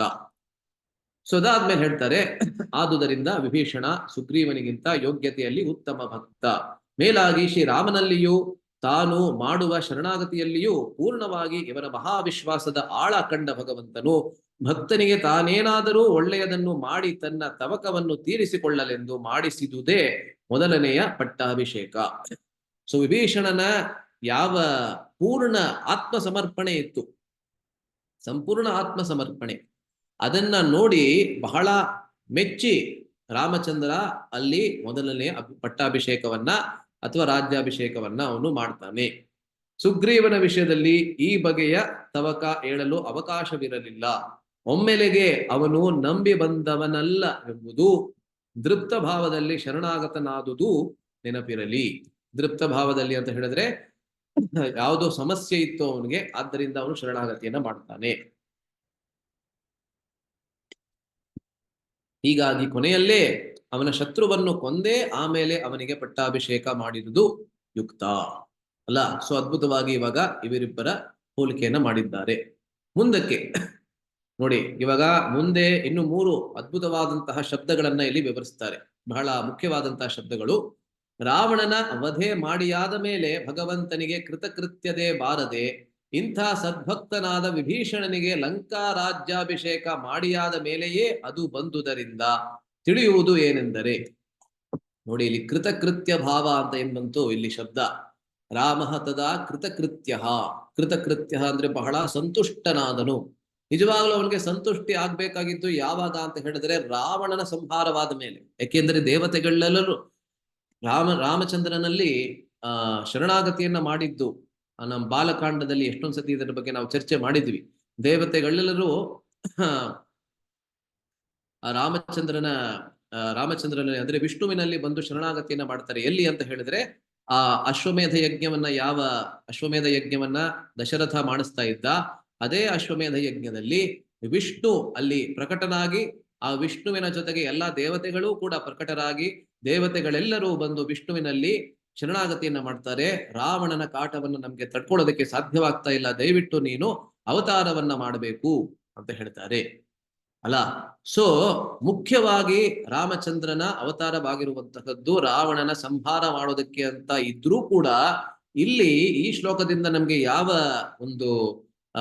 ಯಾವ ವಿಷಯ ನಮ್ಗೆ ಅನ್ನಿಸ್ತಾ ಇದೆ, ಗೊತ್ತಾಗ್ತಾ ಇದೆ ಅಂತ ಹೇಳಿದ್ರೆ, ರಾವಣನ ಸಂಹಾರವಾದ ಮೇಲೆ ಅವನು ಕೃತಕೃತ್ಯನಾಗದೆ ವಿಭೀಷಣನ ಪಟ್ಟಾಭಿಷೇಕ ಆದ್ಮೇಲೆ ಇವಾಗ ಅವನ್ಗೆ ಸಂತುಷ್ಟಿ ಆಗ್ತಾ ಇದೆ. ಸೊ ಏನಕ್ಕೆ ಇದು ಅಂತ ಹೇಳಿದ್ರೆ, ಇಲ್ಲಿ ನೋಡಿ ಅದ್ಭುತವಾದ ವಿಷಯವನ್ನ ಹೇಳ್ತಾ ಇದ್ದಾರೆ. ರಾಮ ಕಥೆಯಲ್ಲಿ ರಾವಣ ವಧೆಯೂ ಮುಖ್ಯವಲ್ಲ, ಸೀತಾ ಪ್ರಾಪ್ತಿಯೂ ಅಲ್ಲ. ಇವು ನಡೆಯಬೇಕಾಗಿದ್ದ ಮತ್ತು ನಡೆದ ಕೆಲಸಗಳು ಮಾತ್ರ. ಭಗವಂತನಿಗೆ ಕೃತಕೃತ್ಯತೆ ತಂದುಕೊಟ್ಟದ್ದು ವಿಭೀಷಣ ಅಭಿಷೇಕ ಮಾತ್ರ ಎಂಬುದು ಅಲ್ಲ. ಸೊ ಇದು ಒಂದು ಕ್ರಾಂತಿಕರವಾದಂತಹ ವಿಷಯವನ್ನ ಹೇಳ್ತಾ ಇದ್ದಾರೆ ಇಲ್ಲಿ. ಇದನ್ನ ಕೇಳಬೇಕಾದ್ರೆ ನಮ್ಗೆ ಸ್ವಲ್ಪ ಆಶ್ಚರ್ಯ ಅನಿಸ್ಬೋದು. ಸೊ ರಾಮಾಯಣದಲ್ಲಿ ರಾವಣನ ಸಂಹಾರವೂ ಮುಖ್ಯವಲ್ಲ, ಮತ್ತೆ ಸೀತಾ ಪ್ರಾಪ್ತಿಯೂ ಮುಖ್ಯವಲ್ಲ. ಮುಖ್ಯವಾಗಿ ಏನು ಯಾವ ವಿಷಯ ಇಲ್ಲಿ ಬಹಳ ಮುಖ್ಯ, ಯಾವ ವಿಷಯ ವರ್ಣಿತವಾಗಿದೆ ಮುಖ್ಯವಾಗಿ ಅಂತ ಹೇಳಿದ್ರೆ ವಿಭೀಷಣನ ಅಭಿಷೇಕ. ಅಂದರೆ ಭಕ್ತರಿಗೆ ಅನುಗ್ರಹ ಮಾಡಲೆಂದೇ ನಡೆದ ಈ ಅವತಾರದಲ್ಲಿ ಅದು ಈ ಬಗೆಯ ಆಶ್ರಿತ ಸಂರಕ್ಷಣವೇ ಹೊರತು ಬೇರೆಯಲ್ಲ. ಕೃತಕೃತ್ಯ ಎಂದರೆ ಮಾಡಿದ ಮತ್ತು ಮಾಡಲು ಉದ್ದೇಶಿಸಿದ ಕೆಲಸವನ್ನು ಮಾಡಿ ಮುಗಿಸಿದನು ಎಂದು ಅರ್ಥ. ಸೀತಾಪಹಾರವಾದ ನಂತರ ವಾಲಿವಧೆ, ಸುಗ್ರೀವ ಸಖ್ಯ, ಸೀತಾನ್ವೇಷಣೆ, ಸೇತುಬಂಧಾದಿ ಅಗಾಧ ಕಾರ್ಯಗಳನ್ನೆಲ್ಲ ಮಾಡಿದ್ದು ಸೀತಾದೇವಿಯನ್ನು ಮತ್ತೆ ಪಡೆಯುವುದಕ್ಕಾಗಿಯೇ ಎಂಬ ಮೇಲ್ತೋರಿಕೆಯ ಅರ್ಥವು ಸರಿಯಾದುದಲ್ಲವೆಂದು ಇದರಿಂದ ದೃಢಪಡುವುದು ಅಲ್ಲ. ಸೊ ರಾಮಾಯಣದಲ್ಲಿ ಎಷ್ಟೊಂದು ರಹಸ್ಯಗಳಿವೆ. ಇದೊಂದು ಬಹಳ ಮುಖ್ಯವಾದ ರಹಸ್ಯ. ಹೌದು, ರಾಮಾಯಣದಲ್ಲಿ ಯಾವ ಯಾವ ಘಟನೆಗಳು, ಯಾವ ಯಾವ ಪ್ರಸಂಗಗಳು ವರ್ಣಿತವಾಗಿವೆ, ಅದೆಲ್ಲ ಅನುಕ್ರಮದಲ್ಲಿ ನಡೆಯಿತು. ಆದ್ರೆ ನಾವು ಯಾವುದರ ಮೇಲೆ ಫೋಕಸ್ ಮಾಡಬೇಕು, ಯಾವುದರ ಬಗ್ಗೆ ಹೆಚ್ಚು ಧ್ಯಾನ ವಹಿಸಬೇಕು, ಯಾವುದರ ಬಗ್ಗೆ ಹೆಚ್ಚು ಧ್ಯಾನವನ್ನ ವಹಿಸದೆ ಹೋದ್ರೂ ನಡೆಯುತ್ತೆ ಎಂಬುದನ್ನ ನಮ್ಗೆ ಹೇಗೆ ಗೊತ್ತಾಗತ್ತೆ ಅಂತ ಹೇಳಿದ್ರೆ ಆಚಾರ್ಯರ ವ್ಯಾಖ್ಯಾನವನ್ನ ಓದಿದ್ರೆ ಮಾತ್ರ. ಹೇಗೆ ಭಾಗವತದಲ್ಲಿ 10 ಪ್ರಮುಖವಾದಂತಹ ವಿಷಯಗಳಿವೆ. ಅತ್ರ ಸರ್ಗೋ ವಿಸರ್ಗಷ್ಟ ಸ್ಥಾನಂ ಪೋಷಣಭೂತಯ ಮನ್ವಂತರೇಶಾನುಕಥಾ ನಿರೋಧೋ ಮುಕ್ತಿರಾಶ್ರಯ. 10 ಪ್ರಮುಖವಾದಂತಹ ವಿಷಯಗಳು ಅಲ್ಲ. ಸರ್ಗ ಅಂದ್ರೆ ಮೊದಲನೇ ಸೃಷ್ಟಿ, ವಿಸರ್ಗ ಅಂದ್ರೆ 2ನೇ ಸೃಷ್ಟಿ, ಈ ರೀತಿ. ಕೊನೆಯದಾಗಿ ಆಶ್ರಯ ಅಂದ್ರೆ ಆಶ್ರಯ ತತ್ವನಾದಂತಹ ಕೃಷ್ಣ. ಆದರೆ ಭಾಗವತದ ವೈಶಿಷ್ಟ್ಯ ಏನು ಅಂತ ಹೇಳಿದ್ರೆ, ದಶಮಸ್ಯ ವಿಶುದ್ಧ್ಯರ್ಥಂ ನವಾನಾಂ ಇಹ ಲಕ್ಷಣಂ ವರ್ಣಯಂತಿ ಮಹಾತ್ಮಾನಃ ಶ್ರುತೇನ ಅರ್ಥೇನ ಚ ಅಂಜಸ. ಇದು ಭಾಗವತದಲ್ಲೇ ಬರುವಂತಹ ಒಂದು ಶ್ಲೋಕ. ಏನ್ ಹೇಳುತ್ತೆ ಅಂತ ಹೇಳಿದ್ರೆ, ದಶಮಸ್ಯ ವಿಶುದ್ಧ್ಯರ್ಥಂ ನವಾನಾಂ ಇಹ ಲಕ್ಷಣಂ. ಆ 10ನೇ ವಿಷಯ ಏನಿದೆ, ಆಶ್ರಯ ತತ್ವವೆಂಬಂತಹ 10ನೇ ವಿಷಯ ಏನಿದೆ, ಅದನ್ನ ವರ್ಣಿಸುವುದಕ್ಕಾಗಿಯೇ ಬೇರೆ ಇನ್ನೂ 9 ವಿಷಯಗಳು ಇರ್ತಕ್ಕಂತಹದ್ದು. ಅಂದ್ರೆ ಮೊದಲನೇ ವಿಷಯವು ಯಾವುದನ್ನ ಹೆಚ್ಚಾಗಿ ವರ್ಣಿಸುತ್ತದೆ ಅಂತ ಹೇಳಿದ್ರೆ 10ನೇ ವಿಷಯವನ್ನ, 2ನೇ ವಿಷಯವು 10ನೇ ವಿಷಯವನ್ನ ವರ್ಣಿಸ್ತದೆ, 3ನೇ ವಿಷಯವು 10ನೇ ವಿಷಯವನ್ನ ವರ್ಣಿಸ್ತದೆ. ಈ ರೀತಿ 9 ವಿಷಯಗಳು ಇರ್ತಕ್ಕಂತಹದ್ದು ಆ ಪ್ರಧಾನವಾಗಿರ್ತಕ್ಕಂಥ ಆಶ್ರಯತತ್ವನಾದಂತಹ ಕೃಷ್ಣನನ್ನ ವರ್ಣಿಸುವುದಕ್ಕೆ. ಅದೇ ರೀತಿಯಲ್ಲಿ ಈ ರಾಮಾಯಣದಲ್ಲಿ ಮುಖ್ಯವಾಗಿರ್ತಕ್ಕಂತಹ ವಿಷಯ ಏನು ಅಂತ ಹೇಳಿದ್ರೆ ಈ ವಿಭೀಷಣನ ಶರಣಾಗತಿ ಮತ್ತೆ ವಿಭೀಷಣನ ಪಟ್ಟಾಭಿಷೇಕ. ಬೇರೆ ಎಲ್ಲವೂ ಕೂಡ ಆನುಷಂಗಿಕ ಅಲ್ಲ. ಸೊ ಇದನ್ನ ಆಚಾರ್ಯರು ನಮ್ಗೆ ಇಲ್ಲಿ ಹೇಳ್ತಾ ಇದ್ದಾರೆ. ಹೇಗೆ ಇದನ್ನ ಅರ್ಥ ಮಾಡಿಕೊಳ್ಳುವುದು ಅಂತ ಹೇಳಿದ್ರೆ ರಾಮಚಂದ್ರನ ಅವತಾರ ಆಗಿರುವುದೇ ಭಕ್ತ ವಾತ್ಸಲ್ಯವನ್ನ ತೋರಿಸುವುದಕ್ಕಾಗಿ. ಸೊ ಭಕ್ತ ವಾತ್ಸಲ್ಯದ ಚರ್ಮ ಎಲ್ಲಿ ನಾವು ನೋಡ್ಬೋದು, ಚರ್ಮ ಶೀಲತೆಯನ್ನ ನಾವ್ ಎಲ್ಲಿ ನೋಡ್ಬೋದು ಅಂತ ಹೇಳಿದ್ರೆ ಈ ವಿಭೀಷಣನ ಶರಣಾಗತಿಯ ಪ್ರಸಂಗದಲ್ಲಿ. ಯಾರೋ ಒಬ್ಬ ದೂರದವನು ನಮ್ಮ ಗುಂಪನ್ನ ಸೇರ್ಕೊಳ್ಳೋಕೆ ಬಂದ್ರೇನೆ ನಾವು ಎಷ್ಟೊಂದು ಯೋಚಿಸ್ತೀವಿ. ಆದ್ರೆ ಶತ್ರು ವರ್ಗದವನು ಬಂದು ನಿಮ್ಮನ್ನ ಸೇರಿ ನಾನು ನಿಮ್ಮಲ್ಲಿ ಸಂಪೂರ್ಣವಾದಂತಹ ಶರಣಾಗತಿಯನ್ನ ಮಾಡಿ ನಿಮ್ಗೆ ನಾನು ಸಹಾಯವನ್ನ ಮಾಡ್ತೀನಿ ಅಂತ ಹೇಳಿದ್ರೆ ಅವನನ್ನ ಸೇರಿಸ್ಕೊಳ್ಳೋದಕ್ಕೆ ಎಂತಹ ವಿಶಾಲವಾದಂತಹ ಹೃದಯವಿರಬೇಕು ರಾಮಚಂದ್ರನದ್ದು. ಅದು ಅವನ ಭಕ್ತ ವಾತ್ಸಲ್ಯ ಅಥವಾ ಭಕ್ತ ವಾತ್ಸಲ್ಯ. ಸೊ ಅದನ್ನ ಇಲ್ಲಿ ನಾವು ನೋಡೋದ್ರಿಂದ ಇದು ಬಹಳ ಮುಖ್ಯವಾದಂತಹ ಘಟ್ಟ ಅಲ್ಲ. ಸೊ ಬೇರೆ ಎಲ್ಲ ನಡೆಯಲೇಬೇಕಾಗಿತ್ತು. ಸೊ ರಾವಣನ ಸಂಹಾರ ನಡೆಯಲೇಬೇಕಾಗಿತ್ತು. ದೇವತೆಗಳು ಹೇಗಿದ್ದರೂ ಅದನ್ನ ಕೇಳ್ಕೊಂಡಿದ್ರು, ಶರಣಾಗತಿಯನ್ನ ಮಾಡಿದ್ರು. ಅದರಿಂದ ರಾವಣನ ಸಂಹಾರ ಆಗ್ಲೇಬೇಕಾಗಿತ್ತು. ರಾವಣನ ಸಂಹಾರ ಆಗ್ಬೇಕಾಗಿದ್ರೆ ಸೀತಾಪಹರಣ ಆಗ್ಲೇಬೇಕಾಗಿತ್ತು. ಮತ್ತೆ ಸೀತಾಪಹಾರ ಆದ ಮೇಲೆ ಕೂಡ ಸೀತಾ ಪ್ರಾಪ್ತಿ ಪುನಃ ಆಗ್ಲೇಬೇಕಾಗಿತ್ತು. ಇದೆಲ್ಲ ನಡೆಯಲೇಬೇಕಾಗಿದ್ದಂತಹ ವಿಷಯಗಳು. ಆದ್ರೆ ಮುಖ್ಯವಾಗಿ ಇಲ್ಲಿ ಏನನ್ನ ವರ್ಣಿಸ್ತಾ ಇದ್ದಾರೆ ಅಂತ ಹೇಳಿದ್ರೆ ಈ ವಿಭೀಷಣನ ಪಟ್ಟಾಭಿಷೇಕ ಯಾವಾಗ ಆಯ್ತು ಆವಾಗ ರಾಮಚಂದ್ರನಿಗೆ ಅತ್ಯಂತ ಸಂತೋಷ ಮತ್ತೆ ಸಂತುಷ್ಟಿ ಎರಡೂ ಕೂಡ ಆಯಿತು. ರಾವಣನ ಸಂಹಾರದಿಂದ ಅಲ್ಲ ಎಂಬುದನ್ನ ಇಲ್ಲಿ ಹೇಳ್ತಾ ಇದ್ದಾರೆ. ಸೀತಾ ವಿಯೋಗವೂ ನೆಪ, ರಾವಣ ವಧೆಯೂ ನೆಪ, ವಿಭೀಷಣ ಅನುಗ್ರಹವೇ ಪ್ರಧಾನ ಕಾರ್ಯ. ಇದೇ ಅವತಾರದ ಹೃದಯ. ಮುಂದಕ್ಕೆ 8 ಗಂಟೆ ಆಗ್ಲೇ ಆಗೋಗಿದೆ, ದಯವಿಟ್ಟು ಕ್ಷಮಿಸಿ. ಇನ್ನು ಒಂದು 3-4 ಸ್ಲೈಡ್ ಇದೆ, ಅದನ್ನು ಮಾಡಿ ಆದಷ್ಟು ಬೇಗ ಮುಗಿಸ್ಬಿಡ್ತೇನೆ. ಇಲ್ಲಿ ಶ್ಲೋಕದ 2ನೇ ಭಾಗವನ್ನು ರಸಿಕ ಭಾಗವತರು ಹೀಗೆ ಅನ್ವಯಿಸಿ ಬಿಡಿಸುವುದುಂಟು. ತದಾ ಕೃತಕೃತ್ಯ ತದಾ ರಾಮ ತದಾ ವಿಜ್ವರ ತದಾ ಪ್ರಮುಮೋದ ಎಂಬುದಾಗಿ. ನೋಡಿ 2ನೇ ಭಾಗ ಏನಿದೆ ಅದನ್ನ ಬೇರೆ ಬೇರೆ ರೀತಿಯಲ್ಲಿ ವರ್ಣಿಸ್ತಾರೆ. 2ನೇ ಭಾಗ ಏನಿತ್ತದು ನೋಡಿ, ಕೃತಕೃತ್ಯಸ್ತದಾ. ಸೊ ತದಾ ಕೃತಕೃತ್ಯ ತದಾ ರಾಮ ತದಾ ವಿಜ್ವರ ಮತ್ತೆ ತದಾ ಪ್ರಮುಮೋದ ಹೀಗೆ ವರ್ಣಿಸ್ತಾರೆ. ಇದಕ್ಕೇನರ್ಥ ಅಂತ ಕೇಳಿದ್ರೆ ವಿಭೀಷಣ ಅಭಿಷೇಕವಾದ ಮೇಲೆಯೇ ಭಗವಂತನು ಕೃತಕೃತ್ಯನಾದನು. ಮೊದಲನೇದು ತದಾ ಕೃತಕೃತ್ಯ. ಅದಾದ ಮೇಲೆಯೇ ಅವನು ರಾಮನೆನಿಸಿದನು. ರಾಮನಿಗೆ ರಾಮ ಎಂಬಂತ ಶಬ್ದ ಏನಿದೆ ಅದರ ಅರ್ಥ ನಿಜವಾಗ್ಲೂ ಬಂದಿದ್ದು ವಿಭೀಷಣನ ಅಭಿಷೇಕವಾದ ಮೇಲೆ. 3ನೇದು ಆಗಲೇ ಅವನ ಜ್ವರ ಹೋಯಿತು. ರಾಮಚಂದ್ರನಲ್ಲಿ ಒಂದು ಜ್ವರ ಇತ್ತಂತೆ. ಯಾವ್ದು ಜ್ವರ ಅಂತ ನಮ್ಗೆ ಆಶ್ಚರ್ಯವಾಗ್ಬೋದು. ಆ ಜ್ವರ ಕೂಡ ಅವನನ್ನ ಬಿಟ್ಟು ಹೋಯಿತು. ಆಗಲೇ ಅವನಿಗೆ ವಿಶೇಷ ಸಂತೋಷವಾಯಿತು ಎಂಬುದು ಈ ಪುಟ್ಟ ವಾಕ್ಯಗಳ ಅರ್ಥ. ಇವಾಗ ಮೊದಲನೇದು ಆಗ್ಲೇ ಚರ್ಚಿತವಾಯಿತು. ಇವಾಗ 2, 3 ಮತ್ತೆ 4ನೇ ವಿಷಯಗಳನ್ನ ಇಲ್ಲಿ ಚರ್ಚೆ ಮಾಡ್ತಾರೆ. ಚಿಕ್ಕದಾಗಿ ಹೇಳಿ ಮುಗಿಸ್ಬಿಡ್ತಾರೆ. ಅವನು ಆಗ ರಾಮನೆನಿಸಿದನು. ಇದಿಲ್ಲ ಇಲ್ಲಿ. ರಾಮನೆನಿಸಿದನು ಎಂದರೇನರ್ಥ? ಆ ಮುಂದೆ ರಾಮನೆನಿಸಲಿಲ್ಲವೇ ಅಂದ್ರೆ ಅದಕ್ಕಿಂತ ಮುಂಚೆ ರಾಮನು ಅಂತ ಅವನಿಗೆ ಅವನ ಶಬ್ದಕ್ಕೆ ಸರಿಯಾದಂತಹ ಅವನ ಗುಣ ಆ ರೀತಿ ಇರ್ಲಿಲ್ವೇ ಎಂಬುದಾಗಿ ನಮ್ಗೆ ಪ್ರಶ್ನೆ ಬರ್ಬೋದು. ಕೃತಕೃತ್ಯತೆ ಇಲ್ಲದೆ ರಾಮನಾಗುವುದು ಹೇಗೆ ಎಂಬ ಧ್ವನಿ ಹೇಳುತ್ತದೆ. ಲಕ್ಷ್ಮಣನಿಗೆ ರಾವಣ ಶೂಲದಿಂದ ಮೂರ್ಛೆ ಏರ್ಪಟ್ಟ ಪ್ರಸಂಗದಲ್ಲಿ ಅಂದರೆ ಇಂದ್ರಜಿತ್ತಿನ ಪ್ರಸಂಗದಲ್ಲಿ ಬಂದ ವಿಪತ್ತಿನಿಂದ ಕ್ರುದ್ಧನಾದ ಭಗವಂತನು ಅದ್ಯ ರಾಮಸ್ಯ ರಾಮತ್ವಂ ಪಶ್ಯಂತು, ಇಂದು ರಾಮನ ರಾಮತ್ವವನ್ನು 3 ಲೋಕದವರು ಗಂಧರ್ವ ಯಕ್ಷ ಚಾರಣಾದಿಯಾಗಿ ಎಲ್ಲರೂ ನೋಡಲಿ ಎಂದು ಹೇಳಿದನಲ್ಲವೇ. ಆದರೆ ಇದು ನಡೆದದ್ದು ಈಗ ವಿಭೀಷಣ ಅಭಿಷೇಕವಾದ ಮೇಲೆಯೇ ಇರಬೇಕು. ಸೊ ಲಕ್ಷ್ಮಣನಿಗೆ ಯಾವಾಗ ಮೂರ್ಛೆ ತೆಪ್ಪತ್ತೆ ರಾವಣನ ಶೂಲದಿಂದ, ಅದನ್ನ ಬಿಟ್ಟವ್ರು ಯಾರು? ಇಂದ್ರಜಿತ್ತು. ಅವಾಗ ಅದ್ಯ ರಾಮಸ್ಯ ರಾಮತ್ವಂ ಪಶ್ಯಂತು ಅಂತ ರಾಮಚಂದ್ರನೇ ಹೇಳ್ತಾನೆ. ಇವತ್ತು ರಾಮನ ರಾಮತ್ವವನ್ನ ನೀವು ನೋಡ್ತೀರಂತೆ. ಆದ್ರೆ ನಿಜವಾಗ್ಲೂ ಆವತ್ತು ತೋರಿಸ್ಲಿಲ್ಲ ರಾಮತ್ವವನ್ನ. ರಾಮನ ರಾಮತ್ವವನ್ನ ಇವಾಗ ತೋರಿಸ್ತಾ ಇದ್ದಾನೆ. ಯಾಕೆಂದ್ರೆ ವಿಭೀಷಣನ ಪಟ್ಟಾಭಿಷೇಕ ಇವಾಗ ಆಗಿದೆ ಅಲ್ಲ. ಆದ್ರೆ ಇದು ನಡೆದದ್ದು ಈಗ ವಿಭೀಷಣನ ಅಭಿಷೇಕವಾದ ಮೇಲೆ ಇರಬೇಕು. 14 ವರ್ಷ ಕಾಲ ಅರಣ್ಯ ಯಾತ್ರೆ ಹೋಗುವನಾದರೆ ಅಯೋಧ್ಯ ಜನರ ಮನಸ್ಸಿನಿಂದ ಹಿಂದೆ ಸರಿದು ರಾಮೋ ಅರಾಮೋ ಭವಿಷ್ಯತಿ ಎಂದು ಮುದಿಗೂಬೆಯೂ ಜ್ಞಾನಾಂಧಳೂ ಆದ ಮಂಥರೆಯೂ ಹೇಳಿದುದು ಹೇಗೆ ಸಿದ್ಧವಾದೀತು? ನೋಡಿ, ಮಂಥರೆ ಯಾವಾಗ ಕೈಗೆ ಬ್ರೈನ್ ವಾಶ್ ಮಾಡ್ತಾ ಇದ್ಲು, ಈ ರೀತಿಯಾದಂತಹ ವರದಾನವನ್ನ ದಶರಥನಿಂದ ನೀನ್ ಕೇಳ್ಬೇಕು ಅಂತ, ಅವಾಗ ಏನ್ ಹೇಳ್ತಾಳೆ ಅಂತ ಹೇಳಿದ್ರೆ 14 ವರ್ಷಗಳೇ ಏನಕ್ಕೆ ಅಂತ ಕೈ ಕೇಳ್ತಾಳೆ. ಅವಾಗ ಹೇಳ್ತಾಳೆ 14 ವರ್ಷಗಳಲ್ಲಿ ರಾಮಃ ಅರಾಮಃ ಭವಿಷ್ಯತಿ, ಅವನು ವಾಪಸ್ಸು ಬರುವಷ್ಟಕ್ಕೆ ಅವನು ರಾಮನಾಗಿ ಉಳಿಯುವುದೇ ಇಲ್ಲ. ಆ ಜನರು ಕೂಡ, ಅಯೋಧ್ಯೆಯ ಜನರು ಅವನ ಬಗ್ಗೆ ಮರೆತುಬಿಟ್ಟಿರ್ತಾರೆ. ಮತ್ತೆ ಅವನು ಬೇರೆ ಅವನ ವ್ಯಕ್ತಿತ್ವ ಬದಲಾಗಿ ಅವನು ಬೇರೆಯೇ ಪುರುಷನಾಗಿ ಅವನು ವಾಪಸ್ ಬರ್ತಾನೆ. ಅಂದ್ರೆ ಅವನಲ್ಲಿ ಸಾಕಷ್ಟು ಬದಲಾವಣೆಗಳು ಬಂದಿರ್ತದೆ. ಆದ್ರಿಂದ ಮುಂಚೆ ಅಯೋಧ್ಯ ವಾಸಿಗಳಿಗೆ ಯಾವ ಪ್ರೀತಿ ಅವನ ಮೇಲೆ ಇತ್ತು ಅದು ಕೂಡ ಇರೋದಿಲ್ಲ. ಮತ್ತೆ ಪ್ರಾಯಶಃ ರಾಮಚಂದ್ರನಿಗೂ ಆ ರೀತಿಯಾದಂತಹ ಉದಾರ ಸ್ವಭಾವ 14 ವರ್ಷಗಳ ಮೇಲೆ ಇರೋದಿಲ್ಲ ಎಂಬುದಾಗಿ ಅವಳು ಹೇಳ್ತಾಳೆ. ಆದರೆ ಅದು ತಪ್ಪಾಯಿತು. ಏಕೆ ಅಂದ್ರೆ ರಾಮನ ರಾಮತ್ವ ನಿಜವಾಗ್ಲೂ ಬಂದದ್ದು ವಿಭೀಷಣನ ಶರಣಾಗತಿ ಅಥವಾ ವಿಭೀಷಣನಿಗೆ ಪಟ್ಟಾಭಿಷೇಕ ಆದ ಮೇಲೆ. ಸರ್ವಲೋಕ ರಂಜಕ ನೆಂಬುದು ರಾಮ ಶಬ್ದದ ದಿವ್ಯಾರ್ಥ. ಇದನ್ನ ನಾವೇ ಚರ್ಚೆ ಮಾಡಿದ್ವಿ. ಸರ್ವಲೋಕ ರಂಜಕ, ಎಲ್ಲರಿಗೂ ಸಂತೋಷವನ್ನ ನೀಡುವಂತವನು, ಮತ್ತೆ ತಾನೂ ಕೂಡ ರಮಿಸುವಂತವನು.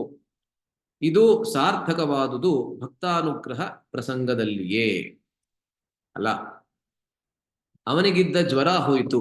ಮತ್ತೆ ವಿಗತ ಜ್ವರ, ವಿಜ್ವರ ಅಂತ ಯಾವ ಒಂದು ಶಬ್ದ ಬಂತು, ಅದಕ್ಕೇನರ್ಥ ಅಂತ ಹೇಳಿದ್ರೆ ಪೂರ್ವಾಚಾರ್ಯರು ಬಹು ರಸಿಕ ಉತ್ತರಗಳನ್ನು ಇತ್ತಿದ್ದಾರೆ. ಸೊ ದಿವ್ಯ ಪ್ರಬಂಧಗಳಲ್ಲಿ ಒಂದು ವಿಷಯವನ್ನ ಹೇಳ್ತಾರೆ ನೋಡಿ. ಇಲ್ಲಿ ಈ ರೀತಿ ಹೇಳ್ತಾರೆ: ಕ್ರೂರ ಕರ್ಮದಲ್ಲಿ ನಿರತನಾಗಿ ವೀರ್ಯ ತೇಜೋ ವಿಶಿಷ್ಟನಾಗಿ ಮೃತ್ಯು ದೇವತೆಗೆ ಸಮನಾಗಿಯೂ ಇದ್ದ ರಾವಣನ ವಂಶವನ್ನೇ ನಿರ್ಮೂಲ ಮಾಡಿ ಅವನನ್ನು ಕೊಂದೆನಲ್ಲ ಎಂದು ಭಗವಂತನು ತನ್ನ ದಿವ್ಯವಾದ ಮನಸ್ಸಿನಲ್ಲಿ ನೊಂದು ಅವನ ತಮ್ಮನಾದ ವಿಭೀಷಣನಿಗೆ ಲಂಕೈಶ್ವರ್ಯವನ್ನು ಅನುಗ್ರಹಿಸಿ, ಈ ರೀತಿಯಾದಂತಹ ಒಂದು ವಾಕ್ಯದಲ್ಲಿ ಹೇಳ್ತಾರೆ, ಕ್ರೂರಿಯೂ ದುರಾಚಾರಿಯೂ ಆಗಿದ್ದರು ರಾವಣ ವೀರ್ಯ ತೇಜೋ ವಿಶಿಷ್ಟರಾಗಿದ್ದನು. ಇವನನ್ನು ಅನಿವಾರ್ಯವಾಗಿ ಕೊಲ್ಲಬೇಕಾಗಿ ಬಂದರು. ಇವನ ವಂಶವನ್ನೇ ನಿರ್ಮೂಲ ಮಾಡುವಂತಾದುದು ಭಗವಂತನ ಮನಸ್ಸಿನಲ್ಲಿ ಜ್ವರದಂತೆ ಬಾಧಿಸುತ್ತಿತ್ತು. ವಿಭೀಷಣನನ್ನು ಪಟ್ಟಾಭಿಷೇಕ ಅಥವಾ ರಾಜಪೀಠಕ್ಕೆ ತಂದ ಮೇಲೆ ಅದು ಕೊಂಚವಾಗಿ ಉಪಶಮನವಾಯಿತು ಎಂದರ್ಥ ಅಲ್ಲ. ಸೊ ರಾವಣ ಮತ್ತೆ ಕುಂಭಕರ್ಣ ಇಬ್ಬರು ಕೂಡ ಜಯ ಮತ್ತೆ ವಿಜಯ ಅವರೇ ಜಯ ಮತ್ತೆ ವಿಜಯರೇ ರಾವಣ ಮತ್ತೆ ಕುಂಭಕರ್ಣರಾಗಿ ಬಂದಂತವರು ಅಲ್ಲ. ಸೊ ರಾವಣನನ್ನ ನಾನು ಕೊಂದೆನಲ್ಲ ಎಂಬುದಾಗಿ ರಾಮಚಂದ್ರನಲ್ಲಿ ಇನ್ನೂ ಸ್ವಲ್ಪ ತವಕ ಇತ್ತಂತೆ. ಏನಕ್ಕೆ ಅಂದ್ರೆ ರಾವಣನನ್ನ ಸಂಪೂರ್ಣವಾಗಿ ಸಂಹಾರ ಮಾಡೋದಕ್ಕಿಂತ ಮುಂಚೆ ಕೂಡ ಅನೇಕ ಅವಕಾಶಗಳನ್ನ ಕೊಡ್ತಾನೆ. ಮೊದಲನೇ ದಿವಸ ಬರ್ತಾನೆ, ಅವನನ್ನ ವಾಪಸ್ ಕಳಿಸ್ತಾನೆ. ಎರಡನೇ ದಿವಸ ಬಂದಾಗ ಕೂಡ 100 ಬಾಣಗಳನ್ನ ಬಿಟ್ಟು 100 ಅವಕಾಶಗಳನ್ನ ಕೊಡ್ತಾನೆ ರಾವಣನಿಗೆ. ಅವನು ಒಂದೇ ಒಂದ್ಸತಿ ರಾಮಚಂದ್ರನಲ್ಲಿ ಶರಣಾಗತಿಯನ್ನ ಮಾಡ್ಬಿಟ್ಟಿದ್ರೆ ಅವನನ್ನ ಉಳಿಸ್ಬಿಡ್ತಾ ಇದ್ದ. ಆದ್ರೂ ಕೂಡ ಕೊನೆಯದಾಗಿ ಅವನನ್ನ ಸಂಹಾರ ಮಾಡಬೇಕಾದಂತಹ ಪರಿಸ್ಥಿತಿ ಬಂತು. ಅದರಿಂದ ಸ್ವಲ್ಪ ತವಕ ಇತ್ತು ಅವನಲ್ಲಿ.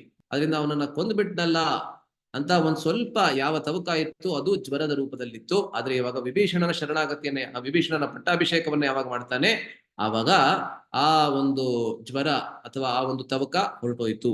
ಅದರಿಂದ ವಿಜ್ವರ. ಎರಡನೇದು ಮತ್ತೊಂದು ಅರ್ಥವನ್ನ ಕೊಡ್ತಾರೆ ವಿಜ್ವರ ಅನ್ನೋದಕ್ಕೆ. ಹಿಂದೆ ಭರತನು ನನಗೆ ಪಟ್ಟಾಭಿಷೇಕ ಬೇಡ, ನೀನೇ ಮಾಡಿಕೋ ಎಂದು ಹಠ ಮಾಡಿದಂತೆ ಇಲ್ಲಿ ಈಗ ವಿಭೀಷಣನೂ ಹಠ ಮಾಡಿದ್ದರೆ ಏನು ಮಾಡುವುದು ಅಲ್ಲ.